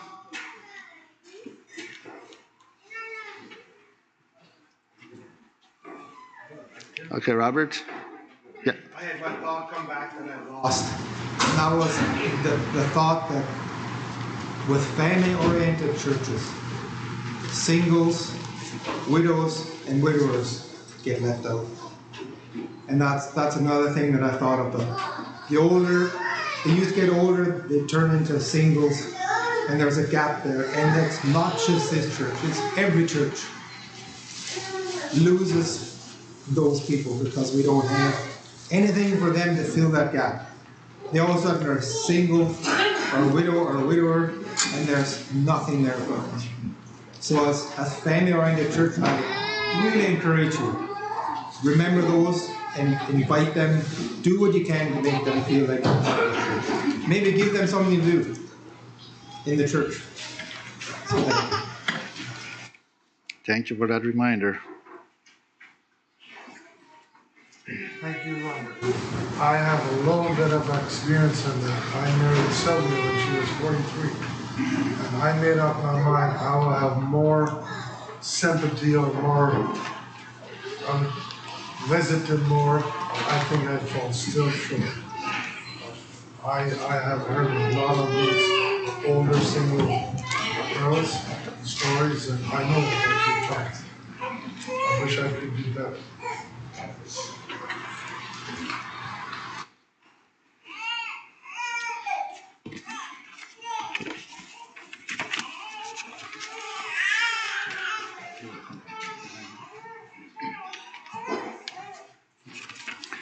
So I'm not sure what is appropriate to say to this. It is, of course, lots of mixed feelings in it. But I would like to thank you all for the support you have shown us through the years. Without, we would not have been able to do what we have done. The Lord gave us to do, but we hope you will still accept us as such that need support.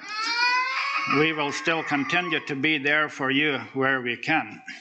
And that brought me to the verse in Luke 17, verse 10. It says, "So likewise ye, when ye shall have done all those things which are commanded you, say, we are unprofitable servants. We have done that which was our duty to do." And thinking of that, I sometimes wish we could do those years over again. There's so many things that I now see would be better when we have done them different. But that is past. We cannot return that. And I looked up that verse in the Barnes commentary, and there it says, we are unprofitable servants. And I turned that into personal instead of we. I put the I here for personal for each of us.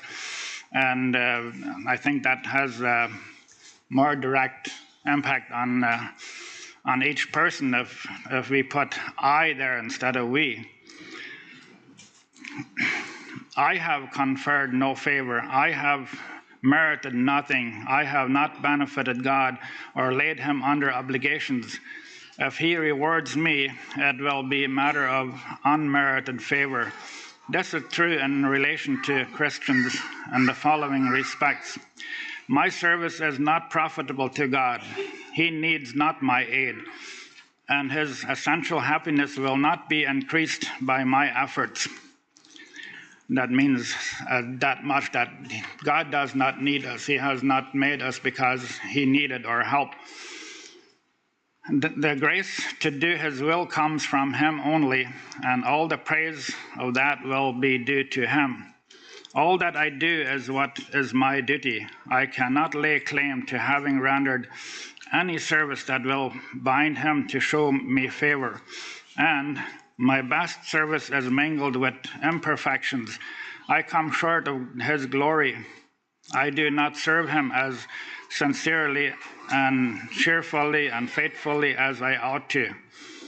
I am far, very far from the example set by my Savior, and if I am saved and rewarded, it will be because God will be merciful to my unrighteousness and will remember my iniquities no more. Hebrews 8, verse 12. So we are very fortunate to have younger couples who we can trust to take over, and we will still be available. We will be a help where we can. And God's blessings to all of you. Thank you.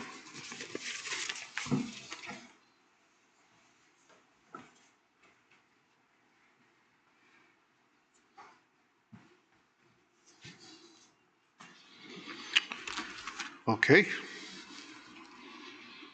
So then we want to turn over to FASPA, we call it.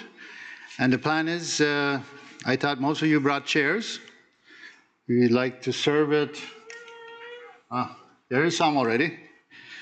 Outside. So you have to go outside and get your sandwiches and sit on the chairs wherever you want.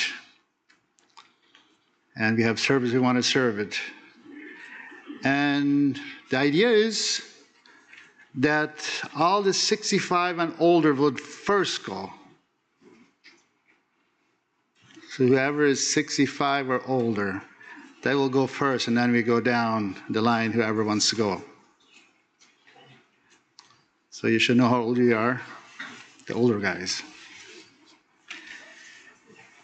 Is there something else that needs to announce?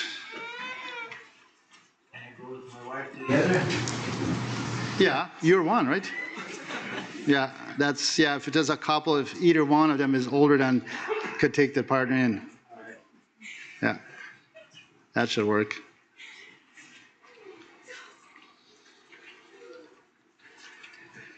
Okay, I guess then I'll ask you to bow down for a prayer. Heavenly Father, thank you again for this day you have granted us.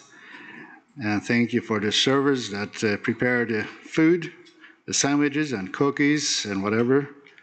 May you bless them, and may you bless us if we take it in, and be with all of us together, that we could fellowship together as your children here, and be prepared for the evening service. This I pray in Jesus' name. Amen. So where's the food committee?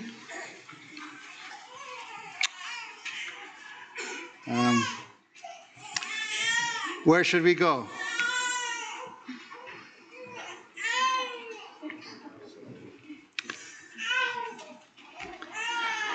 Where should we go out? Through the church here? Oh. Yeah. So.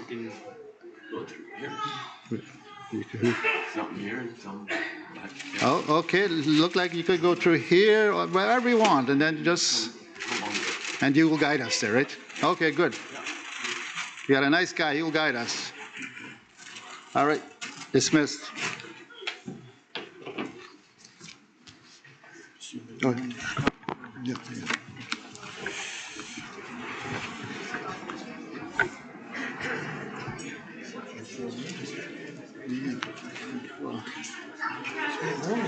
Ja, dat is lustig, tja. Dat wil ik nog. Dat is goed. Kleine fiets. Ja.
Good evening, good evening. I'll welcome again. Probably some of you were wondering what kind of sandwiches we had. That had something special. That's Chas sandwiches. Like when we get married, we get exactly like this sandwiches. And I think, I don't know, should I say for 20 years we always had the same sandwiches on wedding day? If you want to get married, you will get these sandwiches, and then the leftovers you will eat the next coming week on your honeymoon trip, whatever. But at that time you didn't have honeymoon trips, but still. It was common to take those sandwiches home. And then the first breakfast you had these sandwiches. So we call this wedding sandwiches, simple sandwiches. Special meat in it.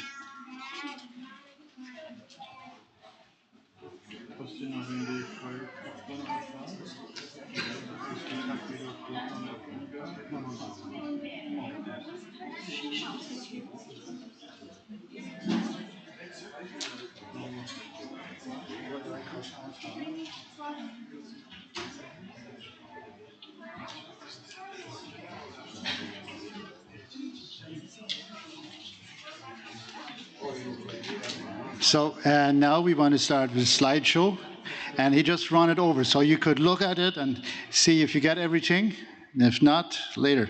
And that probably will make up your mind to share later. And maybe we could go back to that picture if you want, but if it's too hard, we won't do that.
That picture, what we saw there with the fire truck, I wonder sometimes if that's the start of firefighters in our church.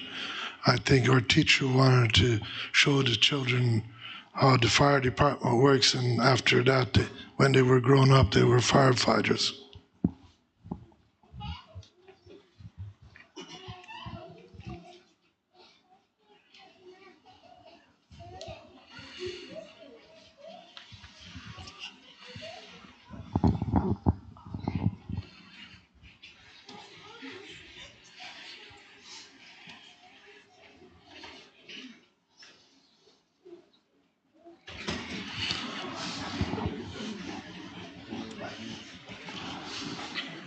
That was Mano's tractor. Was he in a tractor then?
Did y'all got a pan there out of the box there in the back? That's a gift from us.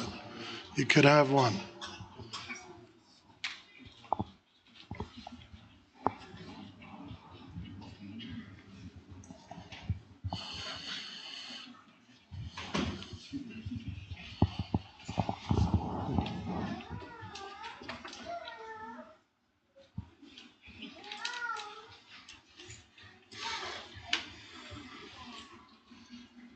So I'll go back to where we skipped a bit. It's about this building here when it started.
Sometimes it doesn't work like I had wished to.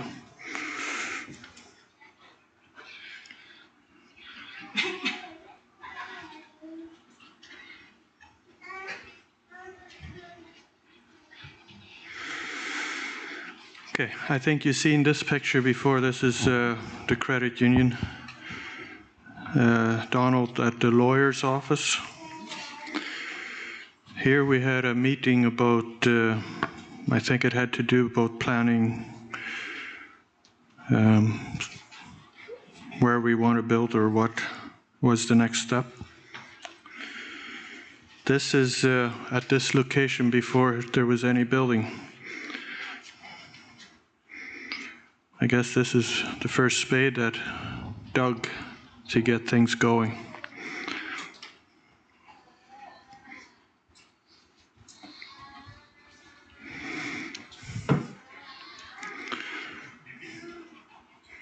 Peter Bartman, I think, started with his tractor. Oh, that's yours, okay. Don't quite remember what the tractors were at that time.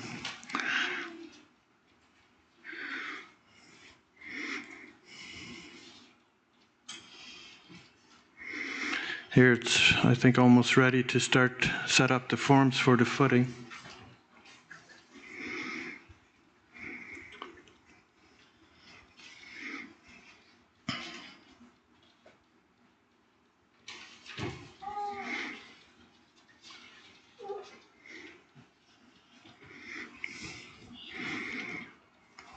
Backfilling and ready to get ready for the floor.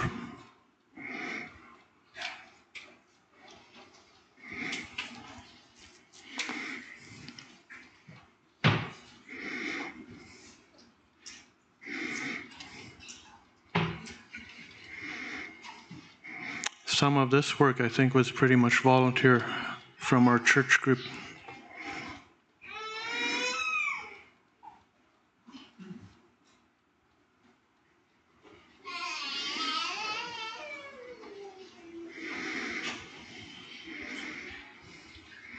Tractor had to crawl over that wall.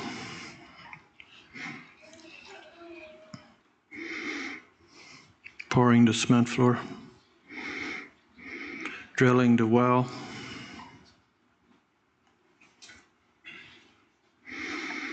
Putting up the walls.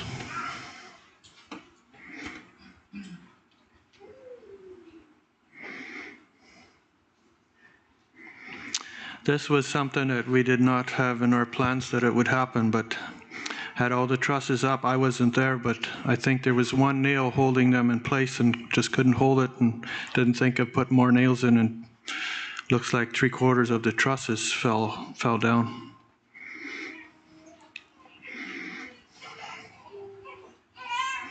We had to replace quite a few of them. They broke.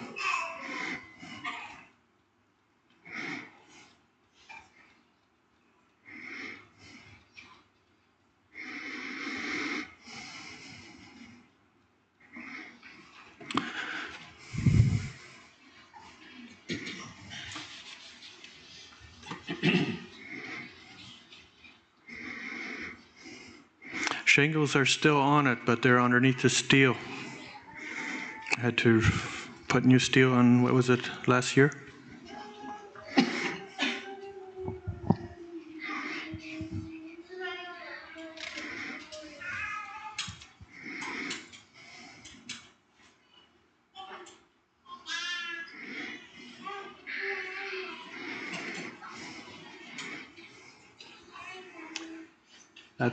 That's the parking lot.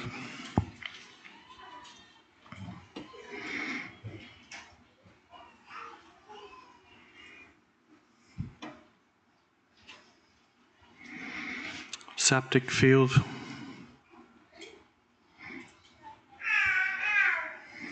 Septic tank.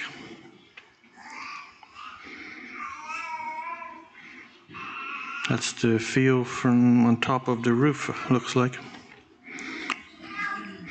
This is the yard. Looks like it's dug out, started to bring gravel in.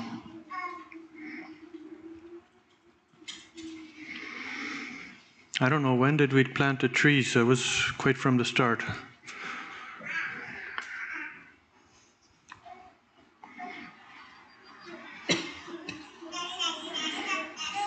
Picking rock.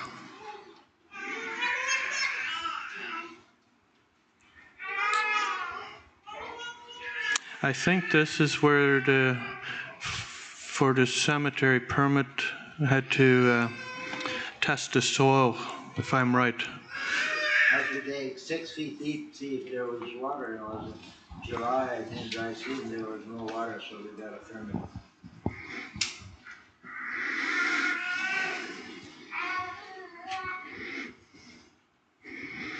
That was the church building committee. Donald, Leonard, and Mennel.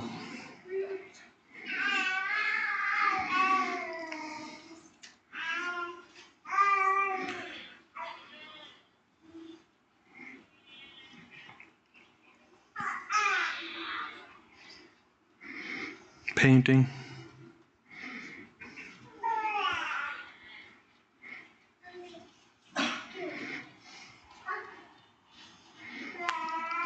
washing the floor. Probably first meeting. I think it was brotherhood meeting. Brothers meeting.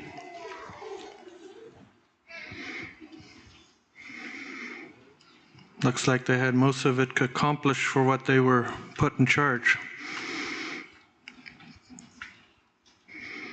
I think this was this inspector final inspection.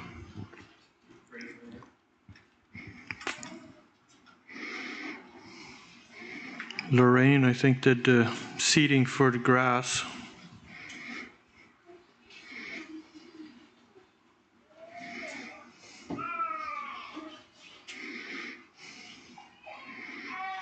Looks like the parking lot almost got full, but it's quite a bit smaller than it is today. Okay, I think these pictures are going to second round. Okay, maybe Connie should lead his song and then go over to Mel's part. And we're a little at schedule, which is good.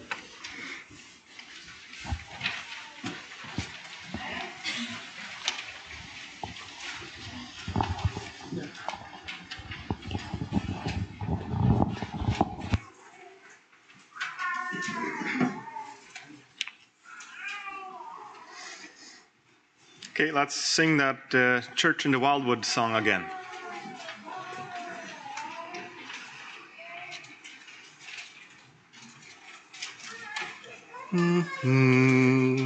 There's a church in the valley by the wildwood, oh lovelier a church in the dale. No spot is so dear to my childhood as the little brown church in the vale. Come to the church in the wildwood, oh come to the church in the dale. No spot is so dear to my childhood as the little brown church in the vale. How sweet on the clear Sabbath morning to listen to the clear ringing bell. Its tones so sweetly are calling, oh come to the church in the vale.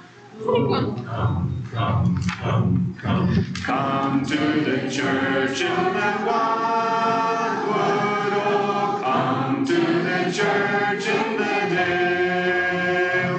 No spot is so dear to my childhood as the little brown church in the vale. There close by the church in the valley lies one that is loved so well. She sleeps, sweetly sleeps in the willow, disturb not her rest in the vale. Oh, come, come, come, come. Come to the church in the wildwood, oh, come to the church in the dale. No spot is so dear to my childhood as the little brown church in the vale. There close by the side of that large one, neath the tree where the wildflowers bloom, when the farewell hymn shall be chanted, I shall rest by her side in the tomb. Oh, come, come, come, come. Come to the church in the wildwood, oh, come to the church in the dale. No spot is so dear to my childhood as the little brown church in the dale.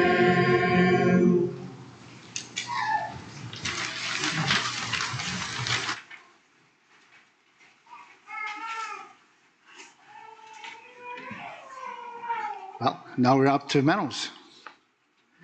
And ahead of time, so I don't mind if you gain a little bit. You ready for it?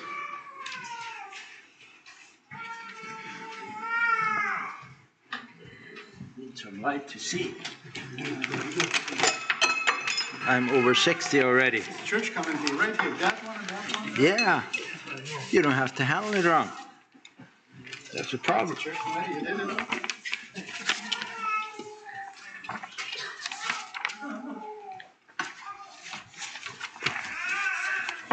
Oh yeah, where should I start?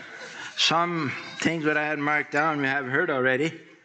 I'll try see if I could skip them or get quick. But I don't think so we have heard when we put a name in this church, have we? No. I think it was the 1st of August 2001. We had, oh my, how many names we had? 26 more or less. Lots of names, and I think there were 3 or 4 times till it gets down. Who remembers the last 2? Who remembers the last 2 names that we had? Nobody. Huh. That's funny. I think it was Valley Mennonite Church and Bethel Mennonite Church. I had the paper somewhere, but I guess you can see a bit up today. Wait, read it us. Anyway, that's good.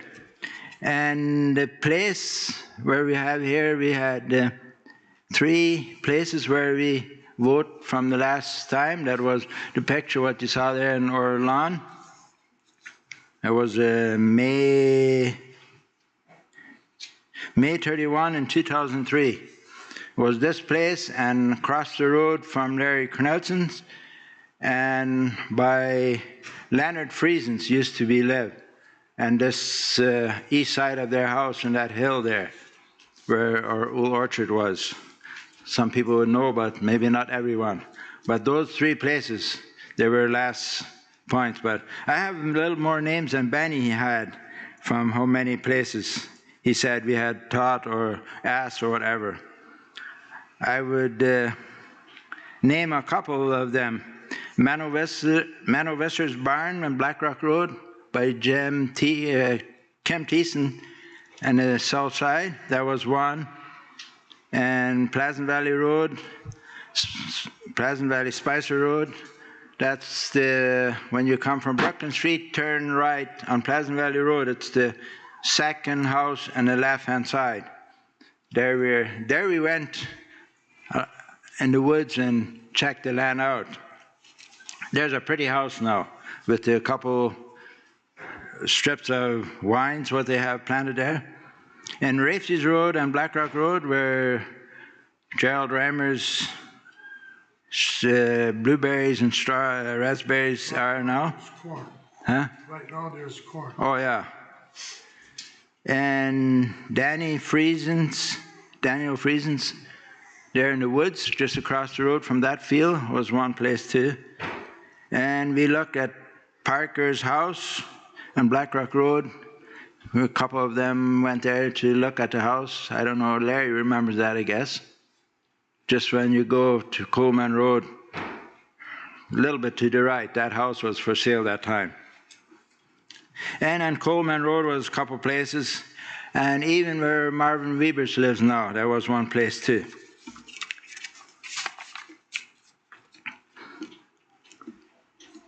And the 6th of March, 2003, Benny and me were elected to hunt for the piece of land. And May 31, 2003, where we picked and decided right here where we wanted to build a church. And church committee to build a church was July 22, 2003. Mano and Donald and Leonard. And we had an assessment before we built it to see how much it will cost. And the Bible says we should, Pardon? Count the cost. Count the cost before he builds, and that's what we did. We came to 148,000, and when we moved in, it was only 145,000. So that was not too far off. And donations, I think Benny had that already. That's 18% what we had from our people, first donation what we had, and 14% from other churches and private loans. And we got a permit for septic system 10th of October 2003. And we paid the land at the Lord. That picture what you saw there, Donald was standing there. I and Donald went the 14th of October 2003 to pay the land. $23,000 with tax together. $20,000 for the piece of land for 5 acres. Today we wouldn't be able to buy for that. And applied for a permit to build on. That was the 5th of November 2003, and the 20th of November we got the permit ready. And we applied for a mortgage, and we started to draw money the 5th of August in 2004, and 5th of September, 9 years and 1 month later, we paid off the mortgage what we had made at credit union.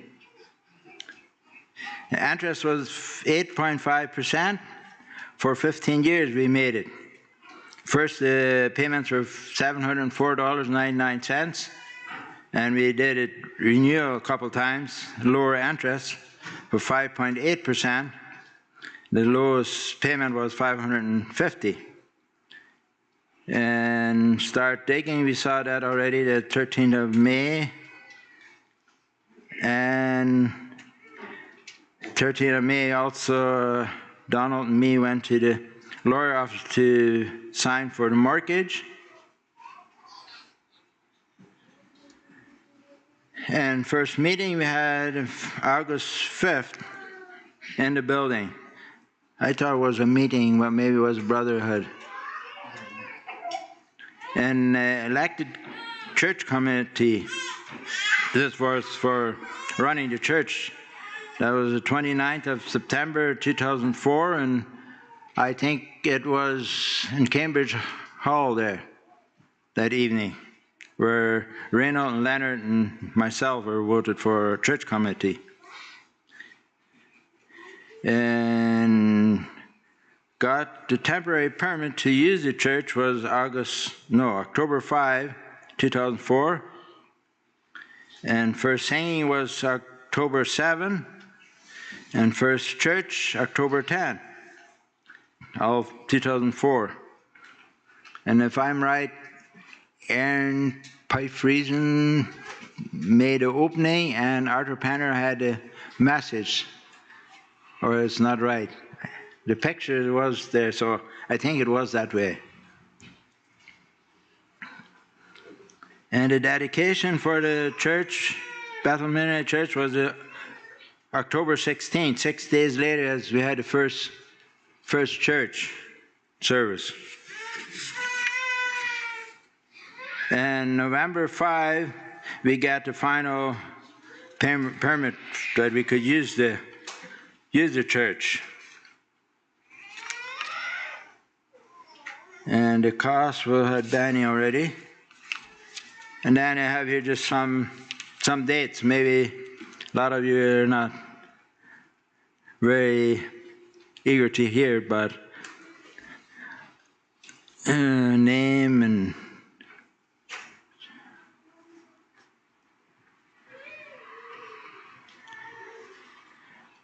pay the lawyer. I had that already, and apply for building a permit.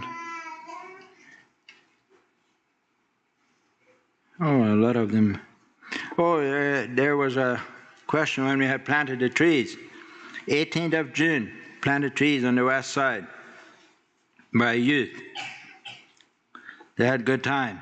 Start framing was June 22, and trusses fell June 23rd.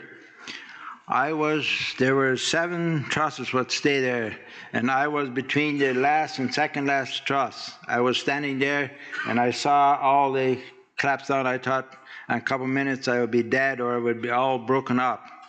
And just one truss before me, it stopped. That was brace enough that it hold the pressure. But that was scary for a while. I thought I would jump off and I couldn't do nothing, just nothing happened. I just stand there and wait until everything was over. And that didn't took very long.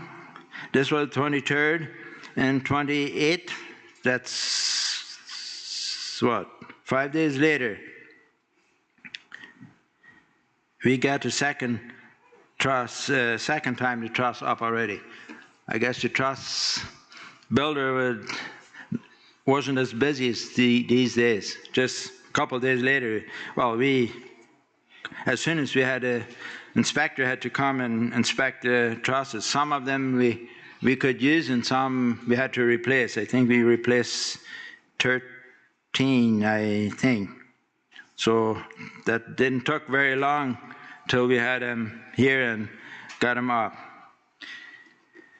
And apply for the graveyard was 30th of June, cost $1,065.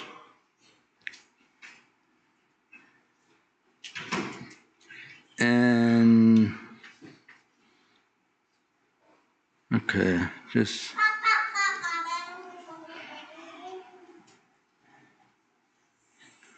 I want to give you a chance to guess when we put up the Bethel Mennonite Church sign there in the road. Who want to make a guess?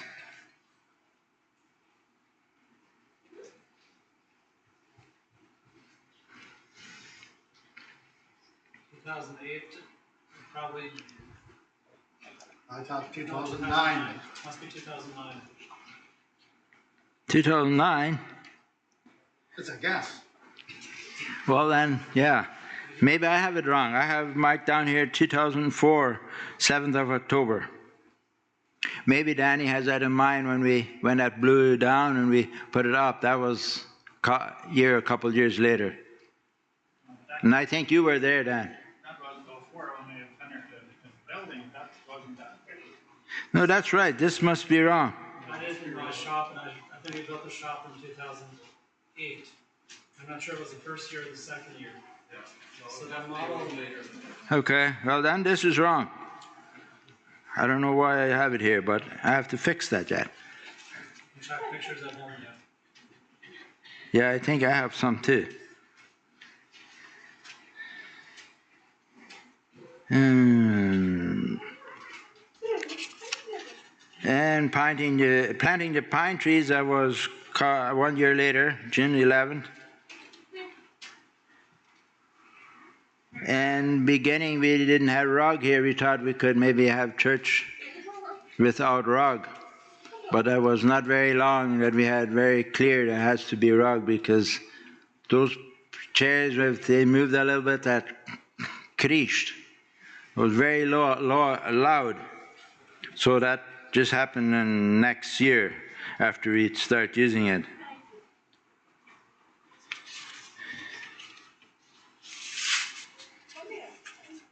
And this other one, this new building, was 2017 when we built that.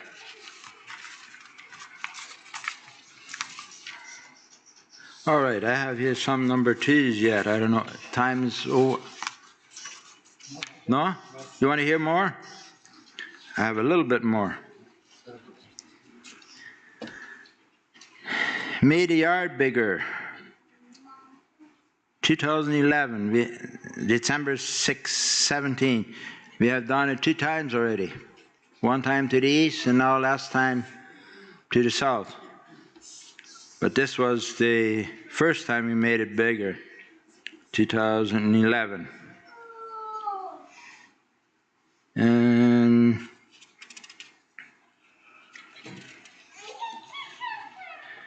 to build, had a meeting for that school building. There was a little bit kortramadaak, how you say it in short notice. The meeting was on January 14th in 2017. And I have even names here. Peter and Larry and myself and Reynold and Brian and Danny were at that meeting, and that we decided it was time to build a church, school. There are a lot of children coming here, and that was a very, very tough year for us. Our daughter got married, and we planted new orchard and built that building on short notice, and that was terrible. So that should be ready for September, and it was impossible. It was we couldn't get prices from contractors because it just need to be done, but that was a different year. And the footing was set up 23rd of May. Andrew Duke did it and filled it. Now he could enjoy it here too. Help paying it, right?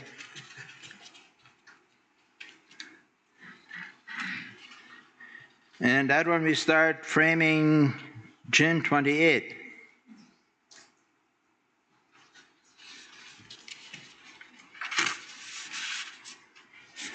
Oh, here I have put up the sign again, 2019, when it broke from the first time. We had strong wind, and then it broke down. We put concrete posts in there. Yeah, that's what I have here.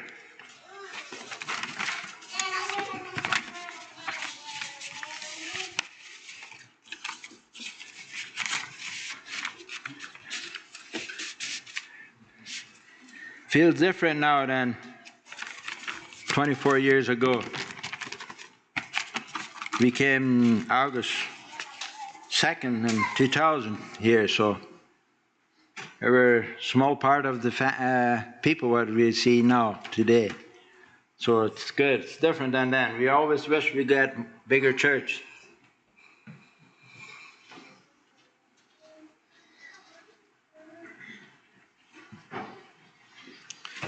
Good, thanks, Manu. And I saw again something on that picture that I kind of don't like. What is that? One day Manu quickly built a offering box, temporary offering box. For how long we have that already? It looked like it was in one of those first pictures. I just wonder when we will have another one. It's ordered already. Yeah, that's why. I figured maybe we'll have it up for today, but it's not. So we could look forward. In the next 25 years, we will have one, I guess. You should have had it already. We could afford it. Huh? Have to give a little more. No problem. I just saw it again, and that was, Manu had an idea. Quickly, he just used the garbage. It's kind of used out of garbage lumber, and he quickly built one. Yeah, right there. Manu built that one? Yeah, that's made by Manu, designed by Manu. I thought you did. No? You're right, Manu. You did it, right? Up there, I thought you built it. No, I think Manu. Was it not you that built it? I think you give me a little advice too. Yeah, but still. I built it. Yeah, I think you built it in my shop. That's right. So. I did a pretty good job, right? Oh yeah, it's good for years. So we could clap hands for that. But I hope we soon have a better one. Okay, now we look out for you. A lot of people want to share something. And I will start with mention names, so you should be ready. I could mention names. I start with Steve first. And then let's wait till I call your name. Yeah, you could come here and share a little bit.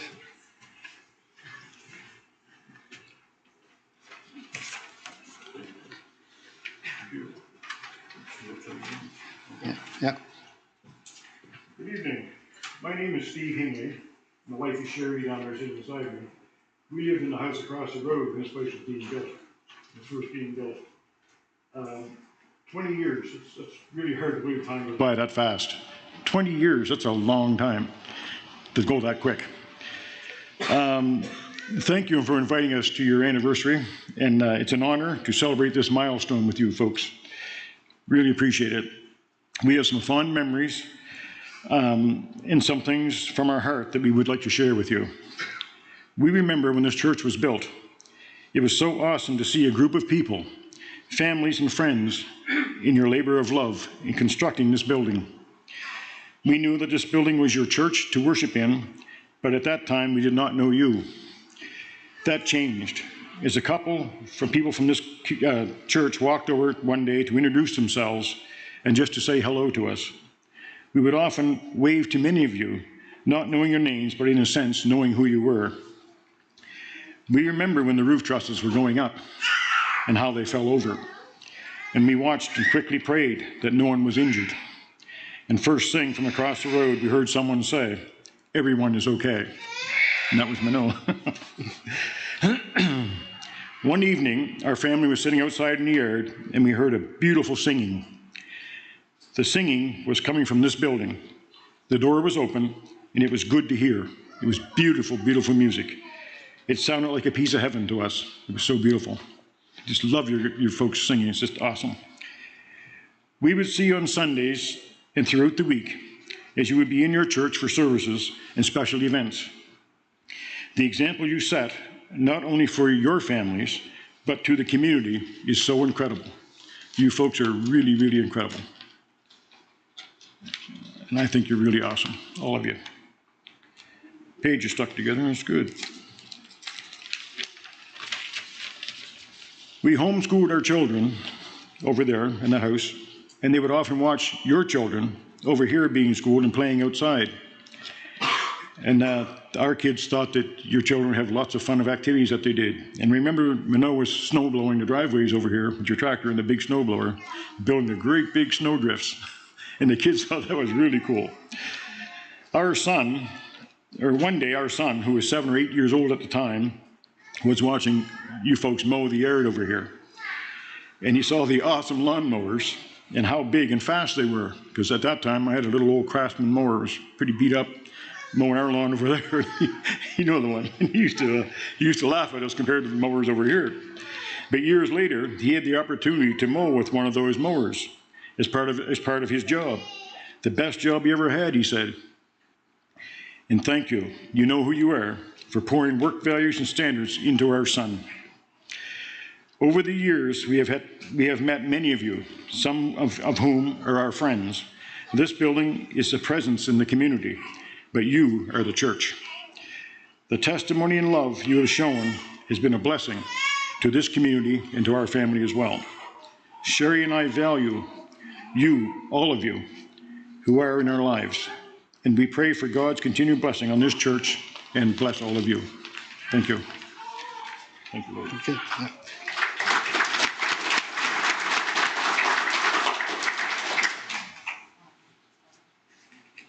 Next name, what should I say? What? Sydney Penner? I just randomly say names, so if you want, just go like that.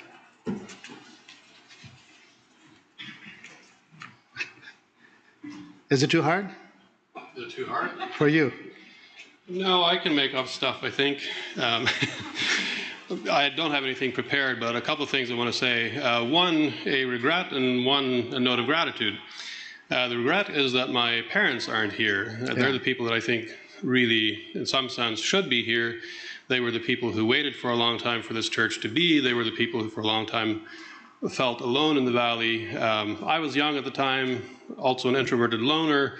I didn't care so much, I don't think. I was perfectly happy being out in the woods by myself, chasing birds and bugs and such things. But it'd be really good for my parents to be here. Especially my father, because he was also always a historian by nature. So he would have remembered many things that happened, and he would have been very good at telling stories about it. I don't have that ability nearly as well as he did. So it's unfortunate that they're not here, I think. The note of gratitude is that, as I said, I grew up an introverted loner. I was perfectly happy being by myself. And when other families showed up and the church community started forming here, I got the chance to learn how to be more sociable. I got the chance to learn how to engage with people who are annoying and irritating, which is a very important thing to learn. I think it's one of the most important things actually for people to learn, that the world doesn't revolve around you, that not everything always has to be done the way you think it should be done or the way you want it to be done. And I think that was a very important lesson for me, and I'm always going to be grateful that I started learning that here.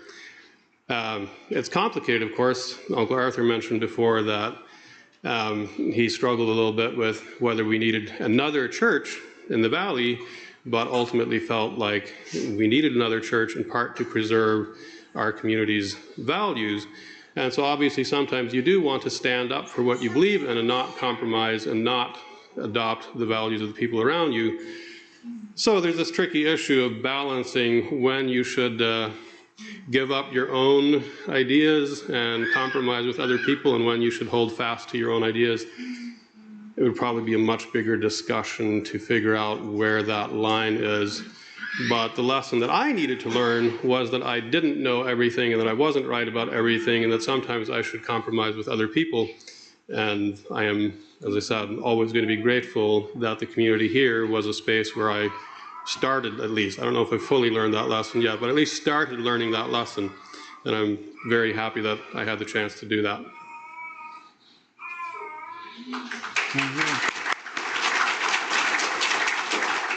So next, is it Levi Friesen? If you want to share, I just started to pick names. Later, just let you volunteer. Well, Eric, I think on so what it is. Well, I didn't know what I would pick you. Yeah, but what's when we top on? I gave you a little hint of it. Ja. Zijn dan. Ik ook, je viel is onder mensen. Min je viel als, dus ik kwam van mijn mes aan met 2 dijnen en 2 anderen. Zo 2 dradel weer predikers er dijnen en andere bed weer andere. De kost van hier op ik in dit jaar. You could speak English too. So, dat is het aanvang. Nu heb ik gedaan, nu zitten we half al fan gedraaid. Dat zijn lots of happy people, lots of believing people, and I would just like to encourage you to keep on. I'm glad that you're happy, I'm glad that you're here.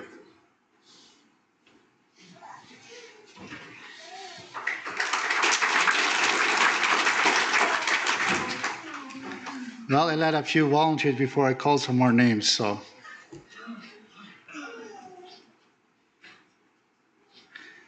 Who would like to share something? Oh, here we go.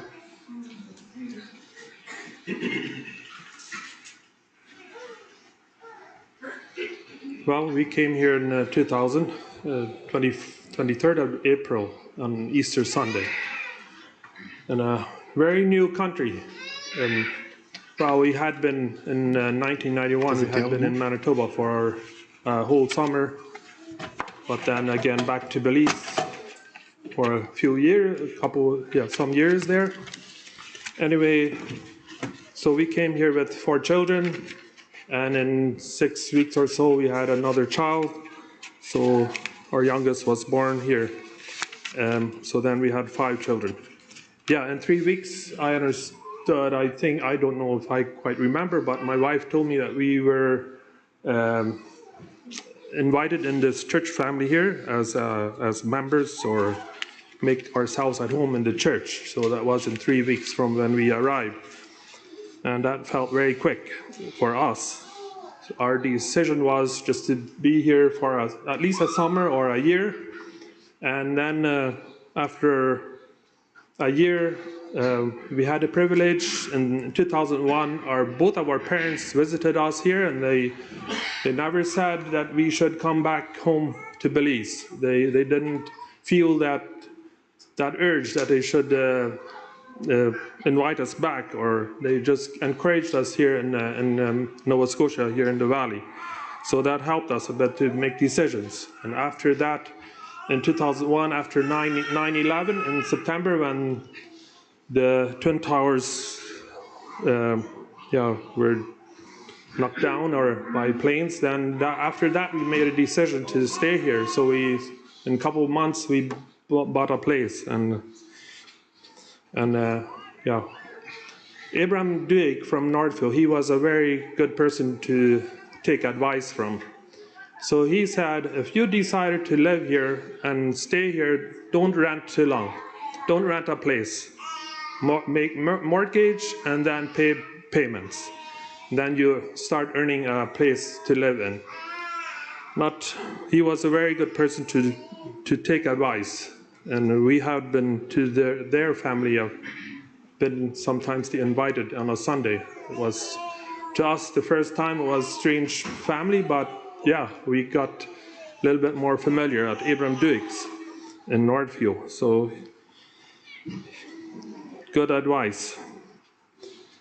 And yes, we had struggles to continue on the first some years. I don't know, it took almost like 7 years, and we really want to stay here. And at least one day when I was in the garden at our place and dug some big rocks out, Manuel Owen was here from Belize, and he came with Benny Penny, I think, in our yard, and he came to the backyard there where I was working with a tractor and ripper and got the big rocks out. And then Manuel Owen say, yeah, Peter, better you stop and move to New Liskeard, Ontario. There are no rocks. So that was not a very good encouragement, but still, I kept on digging my garden ready. And we have good soil. We had many good vegetables out of that garden already, and thank God for the blessings. And yeah, we loved it here.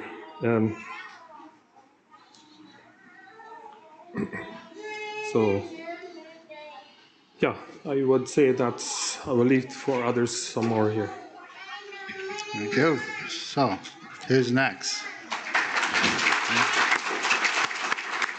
You want to go? Oh, not yet. Okay.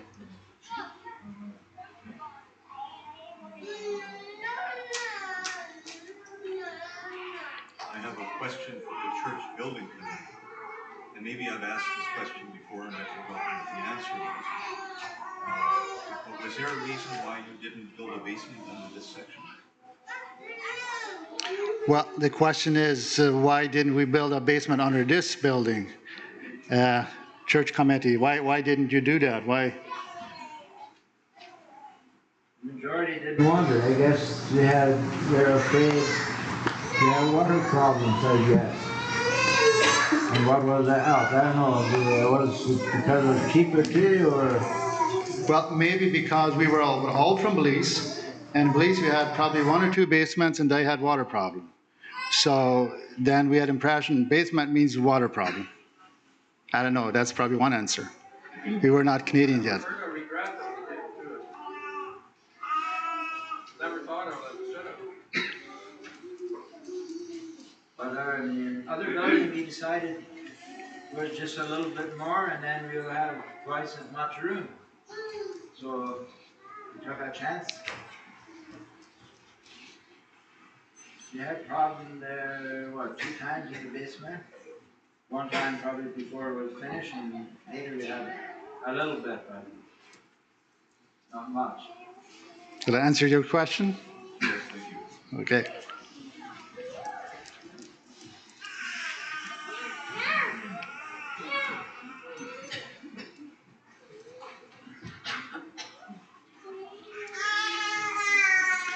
When Robert shared about the difference between Russian and Mennonites and the what was the other one? Swiss Mennonites. Swiss Mennonites. Then thought went through my mind. Most of us here have lived in Belize, the majority. And have we moved from Belize? Or are we still do we have parts in us that we keep since we were in Belize. For example, there's a very familiar story about the ladies that cook their meat in the pot, and the daughter asked the mother why she had to cut the bones every time and such small pieces, and well, the mother didn't know, but then asked grandmother. And she said, well, at that time, the pot was so small, they had to all be cut in small pieces that they could go into that pot. And now they had big pots that was not necessary, but they still make the effort to cut that bones and little pieces to boil. And that just went through my mind. Is there something that we are holding to which is not similar to that? And then a question, if you would, maybe most of you would not have experienced that, but if you would see a wire hanging on the ceiling and a plastic bag with the bread hanging on that, what reason would that? Why would that? I have seen that in Belize. Why would that be that way? Who will guess? Bunny? Oh, that the ants will not come there too easy. Yeah, they hung that piece of wire to the ceiling and tied a bag of bread because otherwise it was all full ants. And if we would do that today, that would be because we have seen that necessary, but it is not necessary today. So what have we in our church or in our life that is similar to that? It's a good question.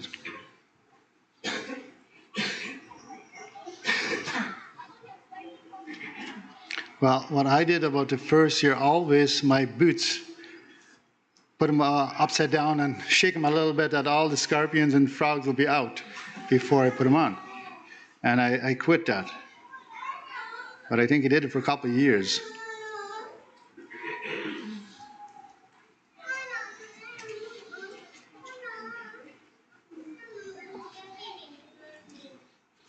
Ik ga hier een paar lijnen van dit lijkt wat veel van jullie waren kraak verstaan kennen en some van ons kennen niet. There close by the church in the valley lies one that I love so well. She sleeps, sweetly sleeps neath the willow. Disturb not her rest in the vale.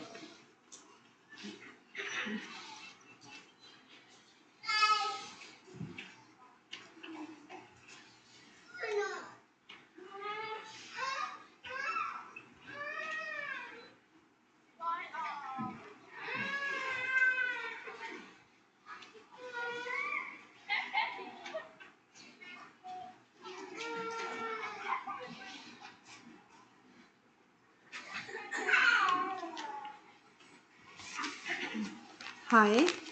I have lots of memories from 25 years ago. I've written some down. That's just some of it. So now when I was looking at the pictures, I noticed there I could have written a lot more. I was 18 years old when we had the church establishment here. Arthur and Tina were there with their 2 daughters, came from Belize for that occasion. It was on July 7, on a Wednesday at Grafton Community Center. The same day was a baptism for Sidney Penner and Peter Penner. I was one of the few youth girls then, at times the only girl, but in the years to come were more times families coming to visit and stayed for some months and also over a year. I told sometimes I had come and go friends. It was also in the first 2 years that my dear mom passed away from a heart problem. But God carried us then too and felt him near. We were very blessed to have a family here then from Belize to help us through.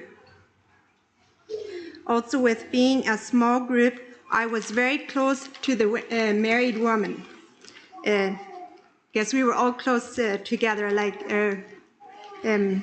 not just like there weren't always many youth or youth girls. And not just that, we were all together a lot, from young and old. Since we weren't a big group, youth group, we would sometimes go to Northville for youth singings and so on. We had also many friends from Northville that would come here a lot too. The first, and that gave us like a chance to cook a lot too, when people came and visit. The first youth camp was at my parents' place behind the barn. We didn't have a youth leader at that time, I don't think so. I guess the first youth leader was Donald Cornelson, right? But I didn't look it up if that was right. But activities were playing dominoes, rook, and volleyball, and skating on small ponds, and playing baseball with the whole families at a park. Also walking to Crystal Falls and going to Cape Split.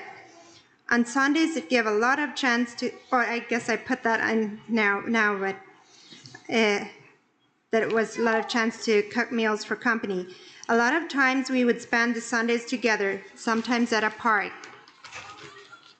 We had church and houses and also rented a lot of different community centers. I worked in Henry and Dora's garden, weeding and bunching onions. That gave a lot of chances to be with other people, which was a lot of fun. We did hope more times that more people would move here. God answered our prayers. Through the years, the church grew a lot. I have to admit, I made a lot of mistakes, but by the grace of God, we are what we are now. God has blessed us richly and been near and carried us through. I'm thankful for the church we can be now.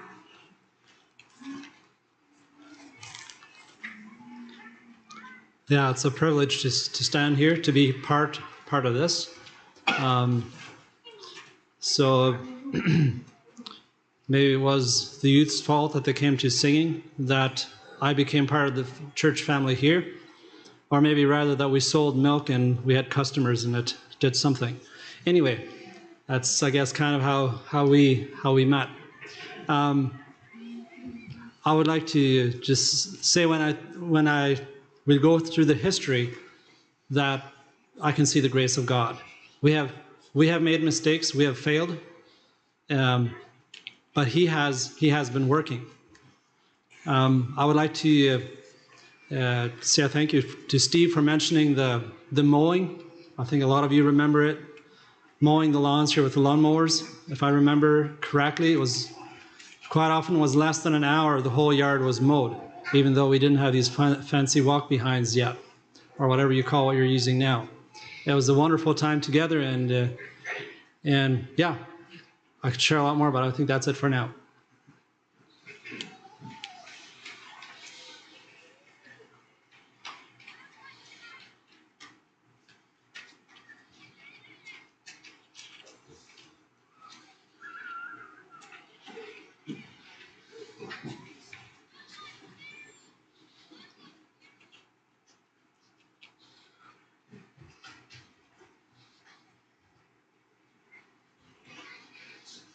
Oh, should I call names again? I could try. Naita, would you like to give a few words?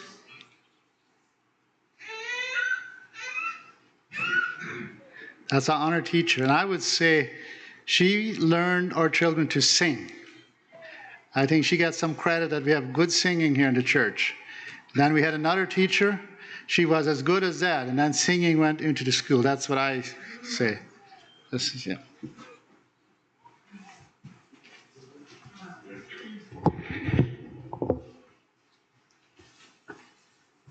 I just copied a song which was very worthwhile to me during that time when I taught here. So it's not really from history, but whether I live or die, whether I wake or sleep, whether up on the land or on the stormy deep, when it's serene and calm, or when the wild winds blow, I shall not be afraid. I am the Lord's, I know.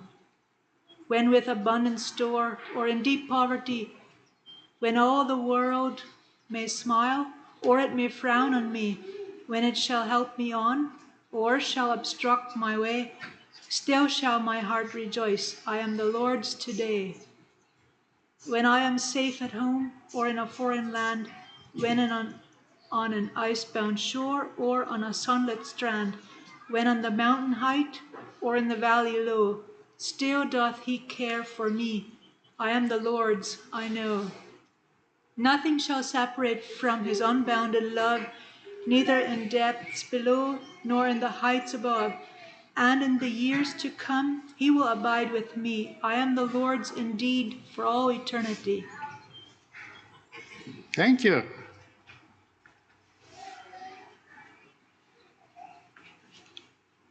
I don't know who's all at the back that he could call your names. Somebody from the back. Because I didn't know if I'm going to call her and she has the paper ready.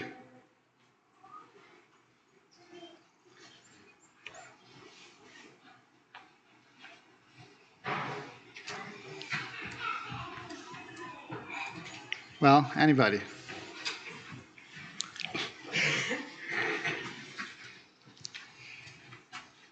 I told my daughter-in-law she didn't need to worry that there would be not enough people to share. So I said, Larry and I could fill it up if nobody else would. One thing that I wanted to mention, Sidney was here in front, and he was the first one in our congregation that took university. At that time, I thought, wow, a small church and we have a student in the university.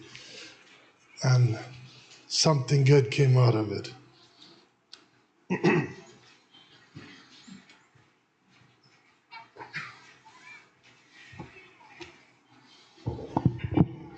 It's been interesting to hear about the history. I was here, I realized it was closer to the beginning than it felt when I was here in 2000 in April.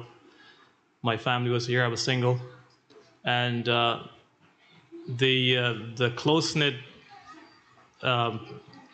aspect of this group just has, really drawn me in later time too. And I thought back of the time here where, like has been mentioned already, young and old, just we had activities together. We would sit in circles together and talk, and it wasn't just youth and the older people. It was we were together, and I really appreciated that.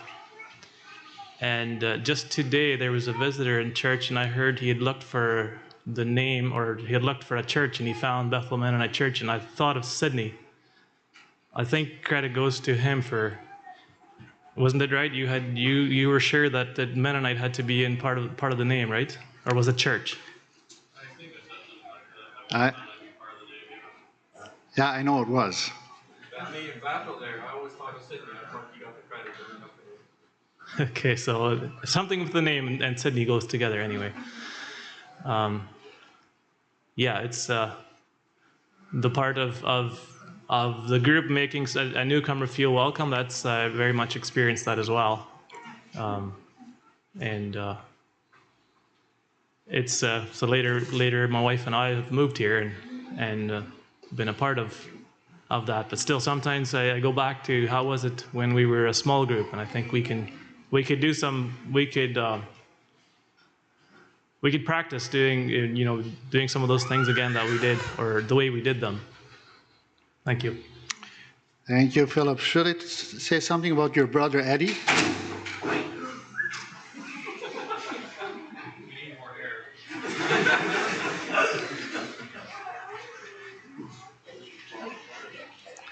I just want to bring up a little bit about your brother Eddie.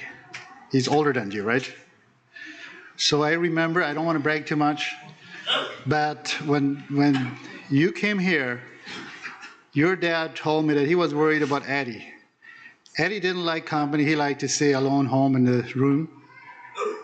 And I said, no problem. Bring him here. And here he won't be able to sit alone in a room. I said, everybody will go at him and go on his lap or something. He would have to move. And then finally, when they came here, he started to get more used to be around people, I guess. Do you know that change? And now he's a minister. But he was, at the beginning, he was a little shy, and he liked to sit alone in the house or don't visit too much, but it changed because the unity here, the small group, they just, if he wouldn't come out, we would go in. I know what you're saying. So.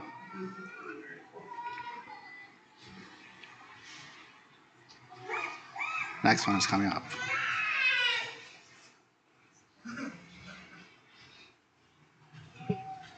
I don't have much to say, but when I was seeing the pictures of the community halls, I remember as a kid I really enjoyed them.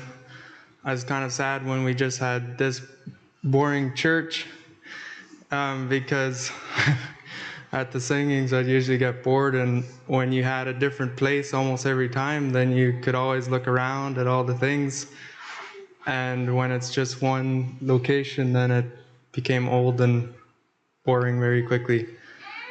And the story that I remembered with one of those pictures was when I think it was Leonardo and Giovanni had dialed 911 on one of those payphones, not thinking they would work if you didn't pay. But before, or when people were about to leave, the cops showed up. That's this house here. Who remembers that? There was an argument. One of them believed it would work, and the other one believed it would not, right? Yeah, and they tried it out and see which one were right. That didn't take very long till the police was there. It just had happened, and then I walked outside, and the police came to the yard. He wouldn't leave before you checked every room. Yeah. I don't think so. He will do it again. Well, I would kind of second Kavanaugh. There's things that I do miss about renting community halls. The good part was always that after sweeping up together, there was something that was beautiful about it. But I was not in the church committee. I was not taking care of the songbooks.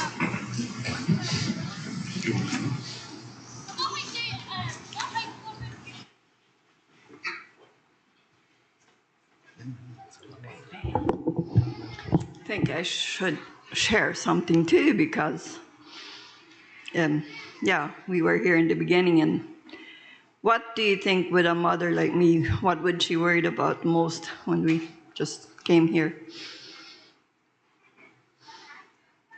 I could guess that, but let you guess. Visitors? Lots of visitors? No. Mm-mm. Children wouldn't find partners. Children wouldn't find partners, that's right. But I did want to move, and Larry told me in Belize already that would probably be a problem for the children. But I said, God will take care of that, and he sure did. I'm so thankful. God has blessed us in so many ways, and also with Elma passing away the first year, I thought there would never be a day that I wouldn't remember her or that I wouldn't think of her. But life goes on, and we get used to it. And same with my sister Dora. I thought she just had to be here. That's why I wanted to move here. We had some wonderful years together, and life goes on. It's okay if she's not here anymore.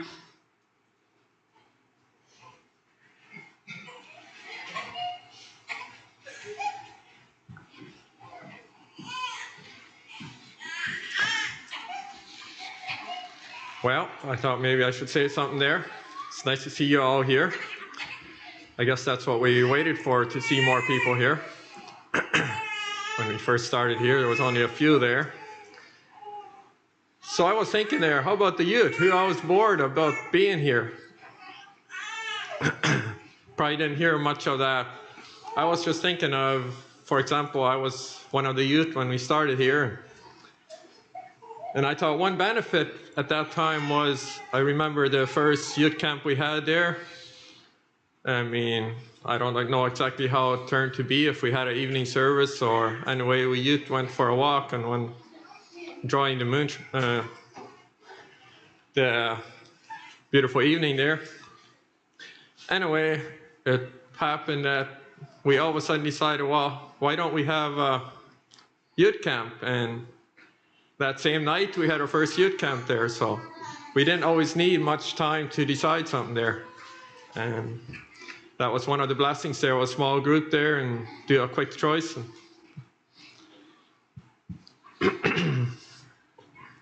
And I don't feel like I'm that old yet, but I was just thinking back there, who of you remembers that we didn't had, before we had the Sunday shopping there? Probably a big percentage of these probably never thought of it, but I know what we did sometimes was weekends there, we could go to town, we went to Berwick or whatever, parking lots were empty, and we had all the space there for rollerblading or biking or whatever you wanted. That's different nowadays. Yeah, and especially thinking of the start here, that didn't take that long when we lost, or I lost my mom there. And then it happened that with only a few families here, it happened that Larry and Cornelius' family, or Larry and Tina, weren't even here then, and it still worked there. Happened that they were just on a trip right then. But I wish we had some more of that closeness that is there with a small group, but it's worth it to have a lot of people, and some sacrifices you just have to make then.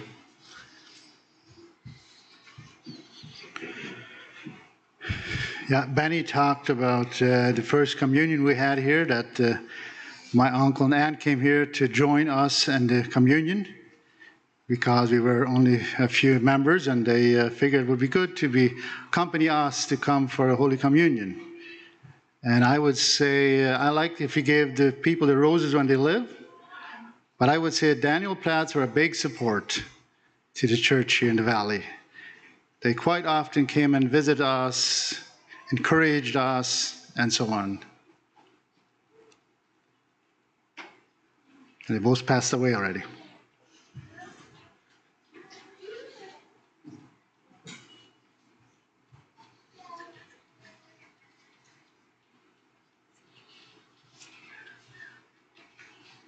Peter was off corner, so let him first, and then next you could. Good for movement. Yes, good evening. I guess I came all the way from Manitoba, so maybe I should say a little bit something as well. But yeah, I guess I have good memories as well. I always liked Nova Scotia. It feels like I'm coming home, even though by now I realize there's a lot of people here that I don't know anymore. So it's very different than it used to be. And I know I've heard a lot of people wishing that there was a bigger church and stuff. And I kind of look back, maybe a little bit odd, but I miss the small church. I'm in Manitoba, where we are now, is also a large church that I'm a part of, and I still often wish for a small church. So I have good memories of back then, and maybe just, yeah, there's also a lot of good about a large church. Not that I have anything against it, but I guess with my personality, I was used to it. I guess as you saw, I was baptized here, and to me that seemed right, to have a small group to mingle among the people around us, not to be secluded group like some of us are used to in separate communities or so on. But yeah, I'd just like to share my gratitude for what this church has given to me, and I'm grateful that I was able to be part of it for a time. God bless you. And I would say thank you, Peter and Sydney especially. I figure when we started planning this, those two guys were very important to come. So I'm real thankful that you showed up. Okay, Henry, you want to go?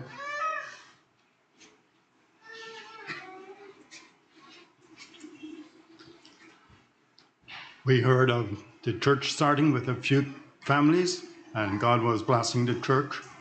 We often came here and always felt welcome. Several times almost made a decision to move here too. Later, last year, we decided to be part of this church.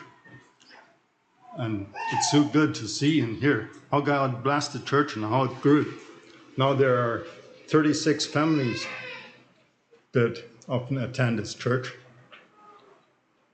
Quite different from 25 years ago.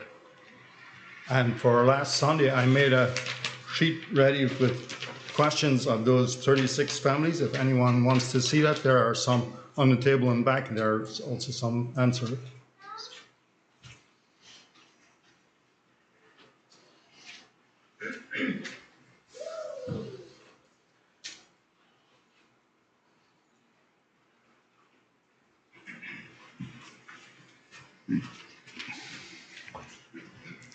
Henry, do you still remember that we had a meeting at Northfield Church for seeing if they would have interest moving here to the valley? You were writing the meeting. I found that paper of minutes that you wrote not too long ago. But it finally happened that you moved here later, but at that time, only Donald Knelson's moved here from those that were there. Well, no, Walter Penners are here now too. I think they were at that meeting too.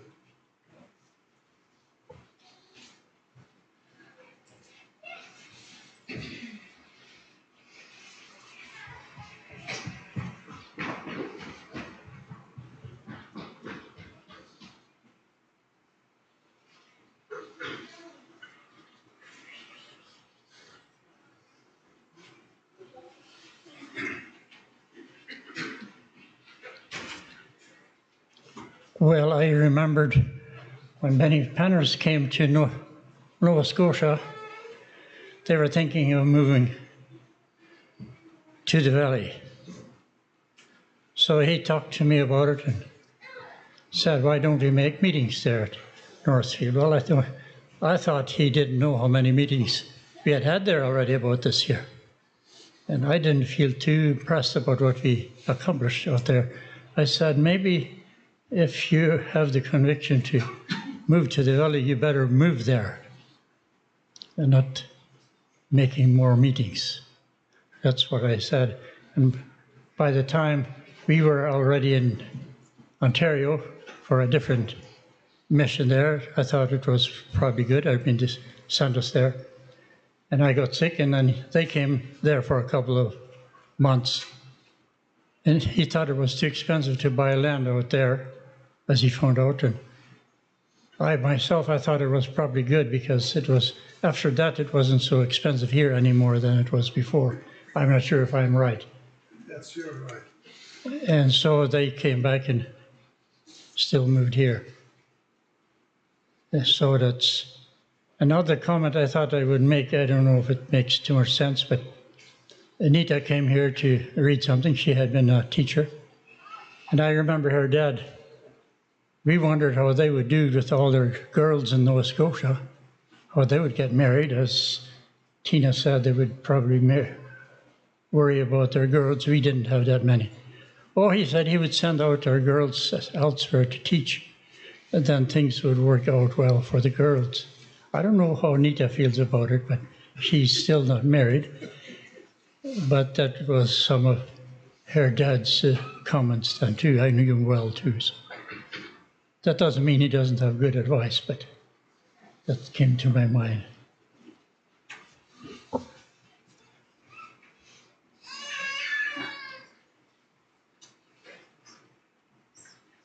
So now those could come that are a little shy.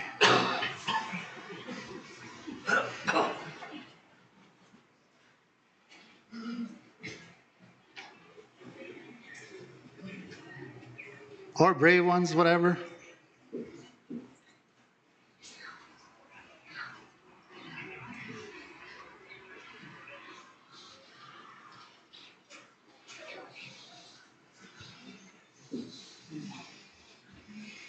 Well, if I start to call names, Brian, what do you want to share? Almost looked like you felt like sharing. Yeah, I could share a lot from memories, but I was thinking, is it worth sharing, or how much stories do you want to hear? I echo a lot of what was said already, but the small group and grandparents and youth and all playing together and so on. The different community halls, as soon as the service was done, we would just get up. It was just automatic. We would stack all the chairs and sweep the floor, and it was a routine that gave me purpose as a youth, and I almost missed that sometimes. It was just something that gave me purpose. After service, clean up chairs and sweep the floor. Although it's very, I can see the other side too, very convenient to not do that. And another thing that I've gone through my mind with looking at the pictures, and I just sense another gratitude towards my dad or my parents, and Larry and Tina, Benny and Sylvia and his first wife, and so many others who I was just a teenager, just enjoying life, and whatever we did, rollerblading or biking or and so on, and just seeing that how they've carried the responsibilities and made decisions that weren't easy. They couldn't see the future. They didn't know what would be now. Just by faith, deciding on this or that, and I guess now the torch has been sort of handed over to the next generation, and now we're the ones who are in that boat, and so we don't know what 25 years from now brings, but decisions that we make today, they can affect what 25 years from now they'll look back on, and maybe there's good memories that are made now that later on they'll look back and think preciously about those memories. So just my encouragement to respect the older generation, respect those who have carried the responsibilities, who've made the decisions, and younger ones, let's take up responsibility. Let's be that next generation to pass on the torch and to move forward for our next generation.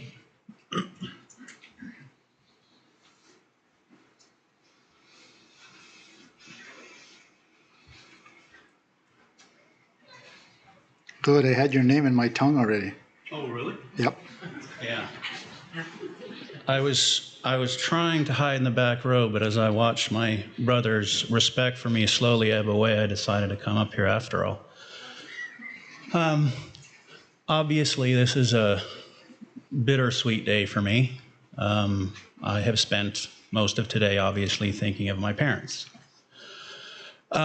First, I'd like to thank the community for what you were and did for my parents.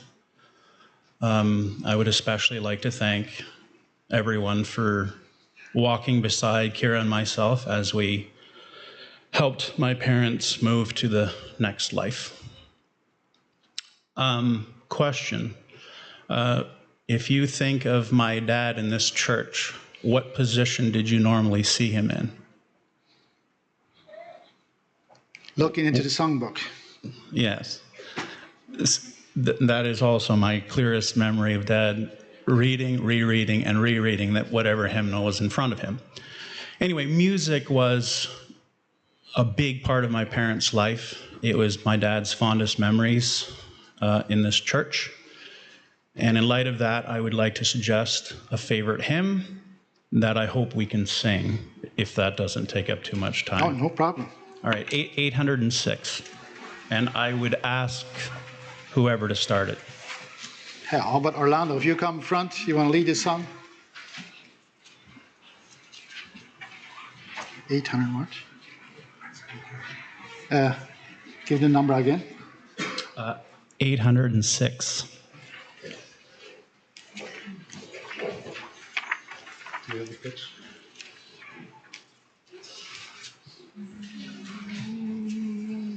When peace like a river attended my way, when sorrows like sea billows roll, whatever my Lord thou hast taught me to say, it is well with my soul.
Lord, makes the day when my face shall be scarred. The clouds be rolled back as a scroll. The trump shall resound and the Lord shall be sad. Even so, it is well with my soul. It is well with my soul.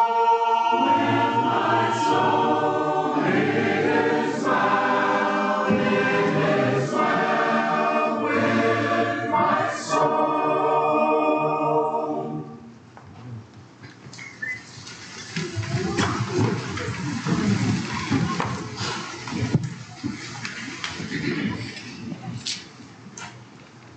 I like to hear the stories that Uncle Han Tanner had. He had a lot of stories. It was very interesting to listen. Yes, meaningful. I don't know. Is Brenton pronouncing Summers? Oh, would you like to say something? Well, if not, no problem. I just started to mention names again.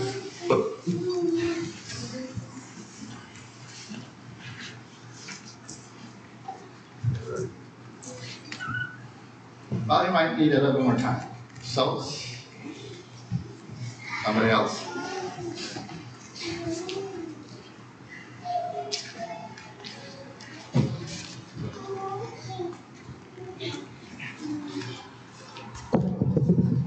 I too traveled a far way to come, so I thought maybe I should say something too.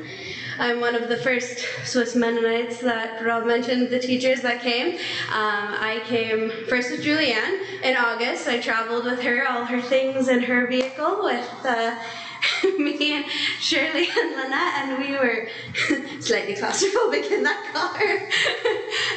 And I just loved it here right away. We were dreaming of me coming back and whatever. And Dad and Gladys were the ones that showed us around the school and one of the options. And I told Julianne, it's really too bad the twins are going to be in your class because they just seem like such good people. That's where you should stay.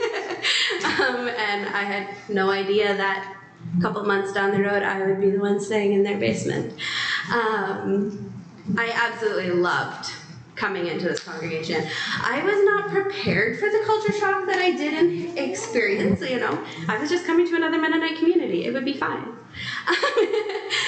Gladys looked back and laughed at me when Rob mentioned the youth nights. That was definitely one of the things that shocked me.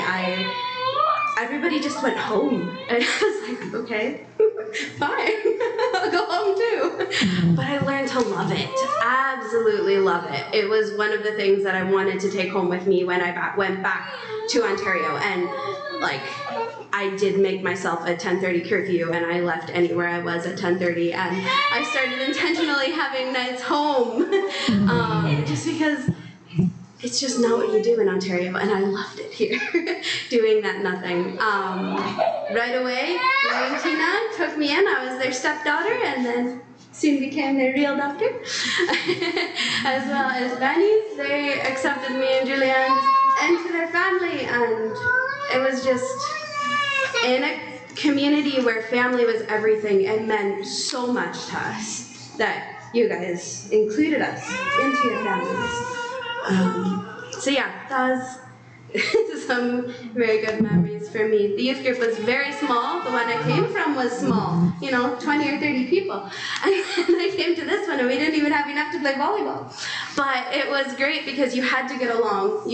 Like Sydney said, you couldn't just hide in the corner, be friends with just these people. You just had to get along, and that was just a really beautiful thing of such a small church community. You didn't have an option.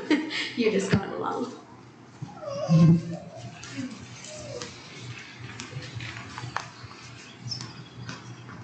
Well, if somebody has a question like Sheldon or something else, if you have a question you'd like us to answer, if we could answer it, we probably will answer it. I would gladly hear a few more reasons from those that moved from Belize. What factors were there, or what made you decide to move? I heard a little bit already, but if there's anyone that would like to expand on that, I'd gladly hear.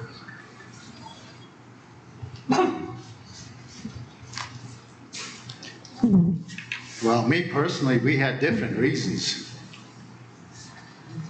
Well, of course, one was the reason because they asked us to come here, right? Okay, Mennonite say.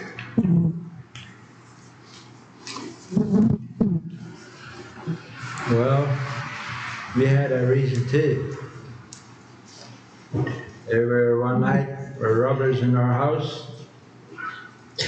They had tied my arms together already. Every time I scream, I got a knock with the gun in the head or whatever. That was in our own bedroom. We just had slept about 1 hour and this happened. And that's one reason why we're here. We decided to go to Manitoba for 1 year, and then we'll decide if we want to go back to Belize or if we will move here to the valley. That time it was kind of a little bit shaky if we'll give a group here or not.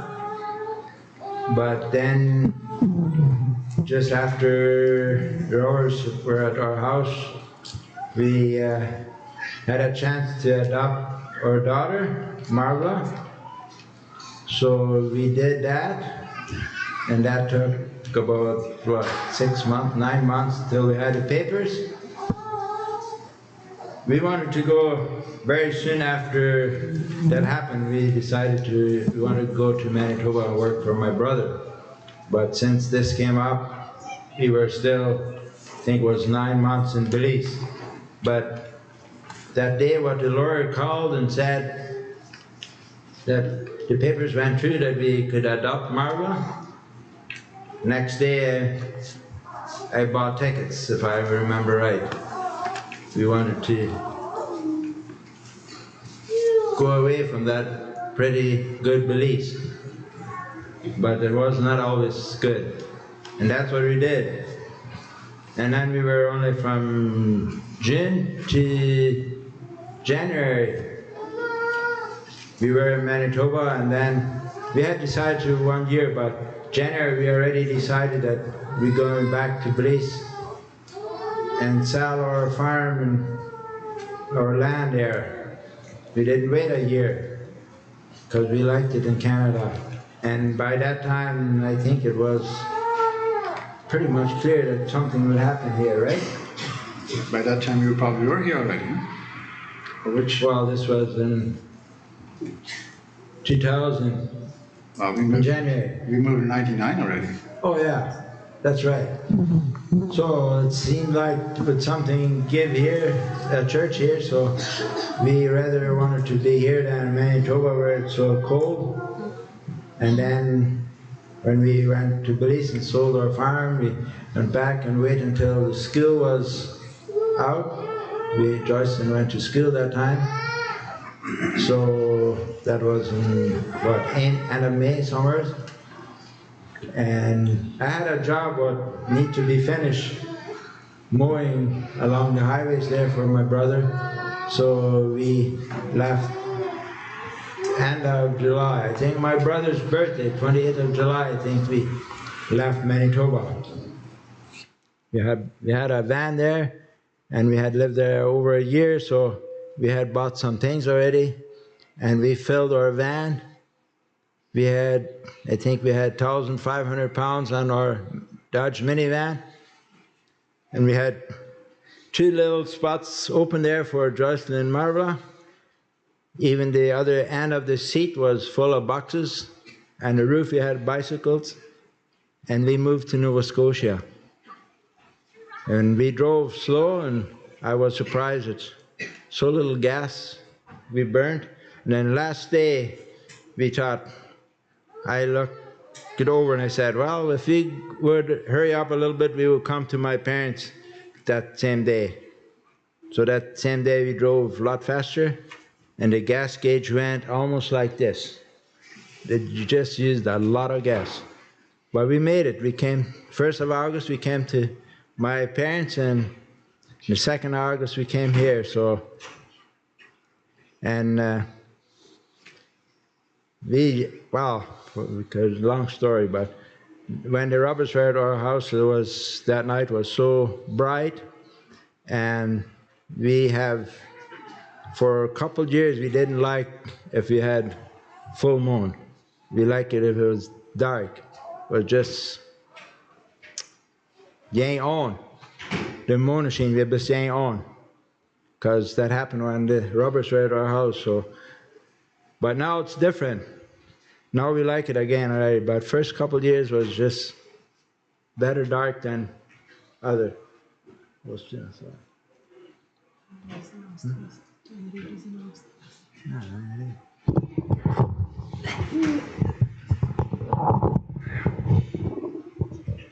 Tina meint dus, die zingen hier, wat is, kunnen daar nog maar bevrijden.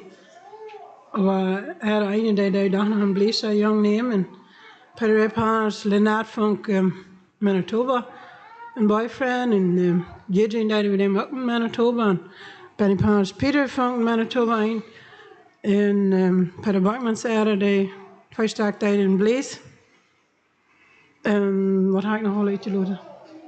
Het is interessant, wat is ik nog al bij dem nog, ze zei ook een bevrijding te hebben. Maar we dachten ze, voor ons wenig slam, en we hertragen ook alle Paners, wenn ons wäre nicht Paners, die würden sich auch befreit werden. Smart. Verder, weißt du noch etwas von Danis, die Paners, die wohnen, als wir in Manitoba noch wieder für wir hatten, dann wir da, dat we naar die man van een vrouw of die Paners, de familie wil van ons eerbaar plakken. En zij wondert zich zien, wie ze wel veel eerbaar wil die plakken. Weet je nog wat van dat? We vragen ons af voor alle eerbaren wat die Paners, de familie van ons plakken had. Yeah, most of them here were Panners. We in Leonard Friesen were Friesens in this group, so that's why we thought we would have much problem with our girls, because we were a little alone from Friesens here. And now they have all married a Panner. Yeah.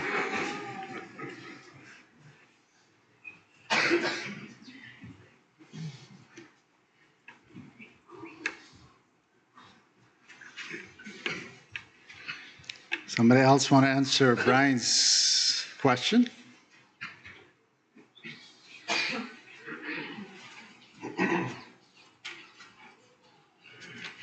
I think I can answer part of it. We came here not only because of planting a church. That was actually the reason why we chose the valley, but in 1985, we were the first time in Nova Scotia and visited my parents at Northfield. And then we were here for probably almost 2 months, 6 weeks probably. And my wife had heart problems from very beginning when I married her, my first wife. And then she noticed it already in 85 that the climate was a lot better here than in Belize. And then in 1990, we came here to visit, and we stayed here 6 months. And then we started to wonder, should we move to Nova Scotia or not? And that was in 1994 when we were here. And then we made up our mind that we wanted to move here. But then our children were so big already, they did not give the okay. Because they looking forward in the youth, and if we would move here to the valley, then how would they ever get married and this and that. But my wife remember how much better she felt here, this climate. So then we made up our mind we would probably move in 95, and that's when they elected me as a deacon in Shinto Church. And I know Gerhard Thiessen, he was the pastor at that time, and he knew that already, that we were in the meaning of moving here. And then he said that this should not keep you from moving to the valley. But I said it will. We would push it back 2 years. So that's what we did. We stayed there another 2 years. And then in 97, I could convince my children that they would agree for 1 year to go here. So that's all that they promised, to go for 1 year. So just before the year was up, then they gave in to buy this place where Gilbert and Joycean live today. That's what we bought in 98. And then that turned the ball. From there on, they were looking forward to be at home here in the valley. But I would say my first wife had a big role in planting this church here.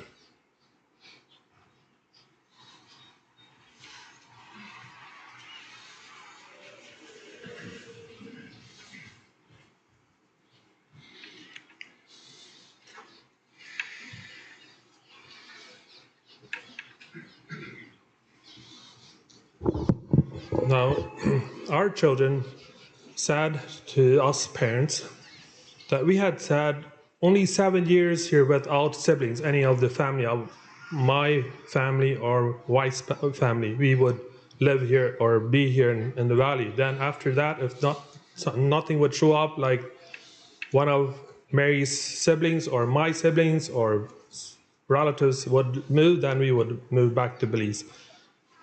They said it never happened. Our children had to be with me or decide what I decided, and then I had added another 7 years.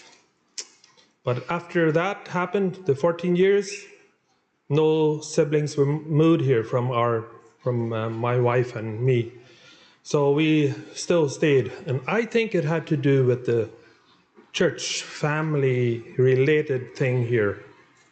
They were knit together, and we, at first when we came here, in a few days, weeks or so, my wife was so connected with Elma, with doing some medical help at home with children, with family. We had young children, and give advice to help out in different many ways, how children should be treated when they get fever or so.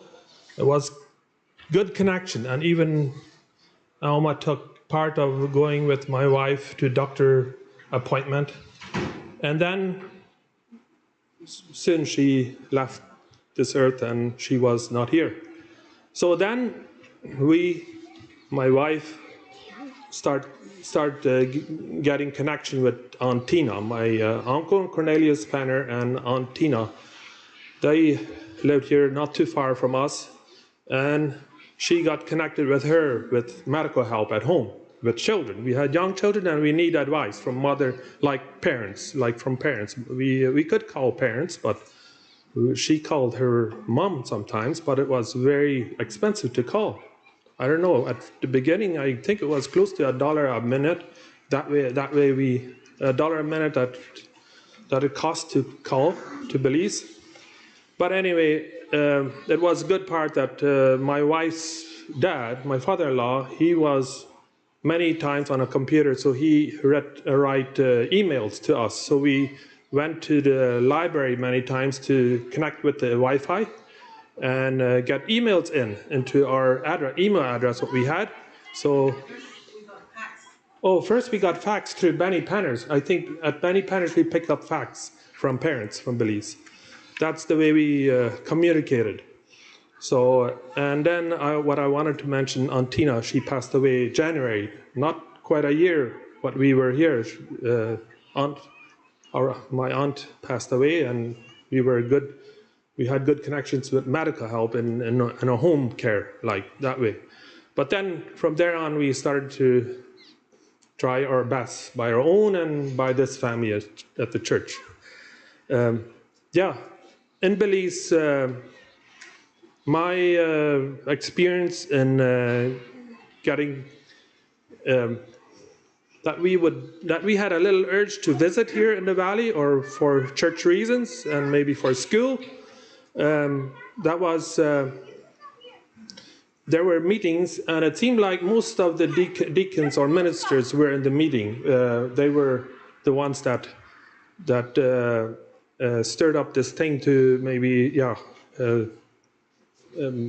move out to move out of Belize.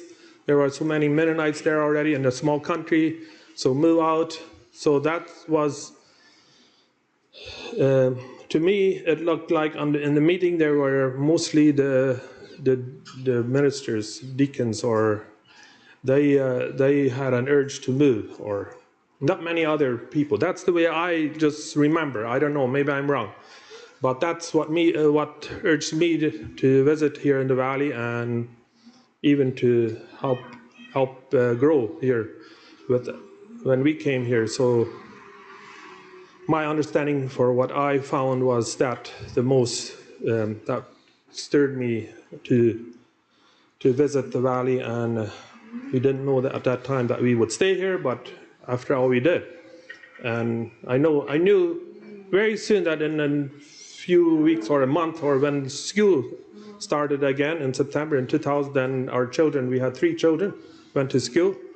And that was a lot for the school to help with students. And we couldn't see moving out back home, back away from here, that we would leave it all with these small families here. But anyway, God helped in it.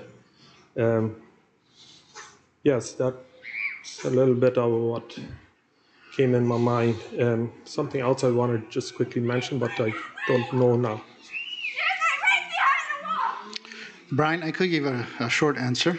One, my brother said that he decided he wanted to shake at nighttime in Belize, and I had decided to shake at daytime in Canada. Shake, I mean flotre. What mean flotre?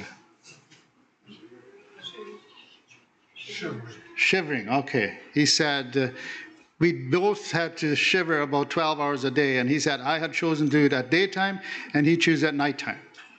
When he was with his wife together in his house and locked all the windows, and we're, so he said that was the difference between me and him.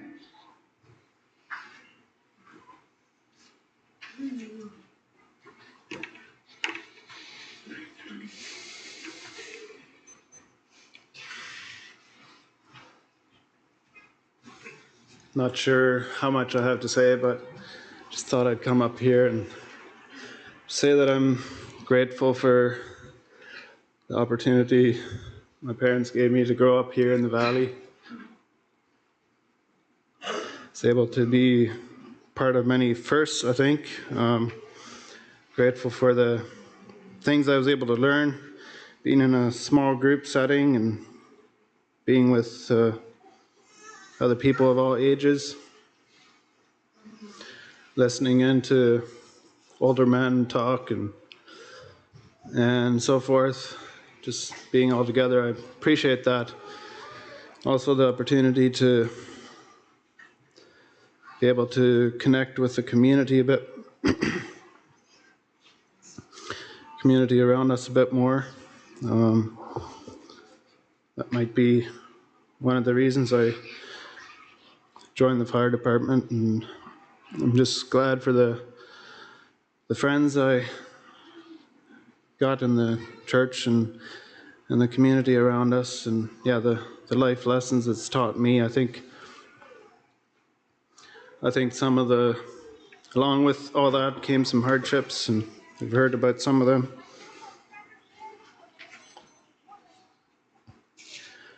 And I think some of the most valuable lessons get learned through the hard times, and I appreciate that.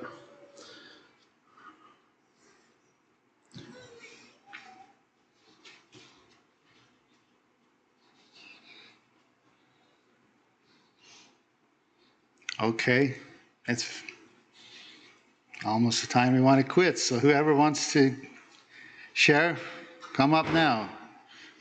Otherwise you're going to miss it.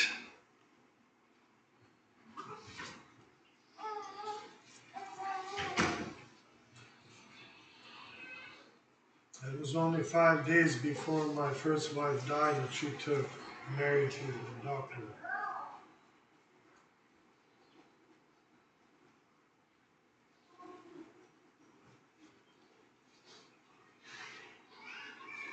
And now that baby that was born the 14th of June is her grandson.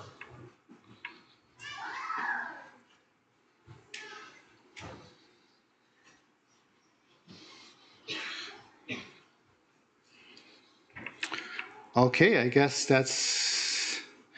we're going to wrap it up then. Again, I say thank you for coming out, listen, sharing.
For this opportunity you gave us to share, to listen, to look back, where you blessed us, the way you were leading.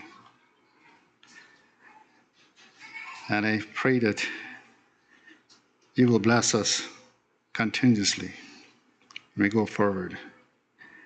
And I also ask for those that want to travel back home, whatever, do you protect them on their way home. And I say thank you to the food committee that spent so much time in preparing the food, and the rest of the committee, and whoever put up the tent, whoever put time into this anniversary. May you bless them. This I pray in Jesus' name. Amen. So now I have a question. Is somebody going to clean up the tent, or I think Irvin was responsible for it. Is he responsible to take it down, or? If he is willing to, I would accept that, but if he does not want, then just tell us. Where's Irvin? How much you could put on your shoulder? I have no problem to look after it. Okay, then you probably need some volunteers. Who's a volunteer to help him? Oh, all the youth, because they were cleaning up all those chairs after that. Oh, they're grown up already now. So, but then you could do the same we did that time. I was not a youth, but the other ones. So it seems like you got a lot of help. Is there something else? Well, I don't know. I would say thank you for all the help that you offered. I appreciate that. And all those that came. God bless you all. And I don't know, Benny offered you a pen. It's a tip for coming. So grab a pen. If you don't have one, he said age up to from 6 and up to 95, whatever. So you could pick a pen. I guess you're dismissed.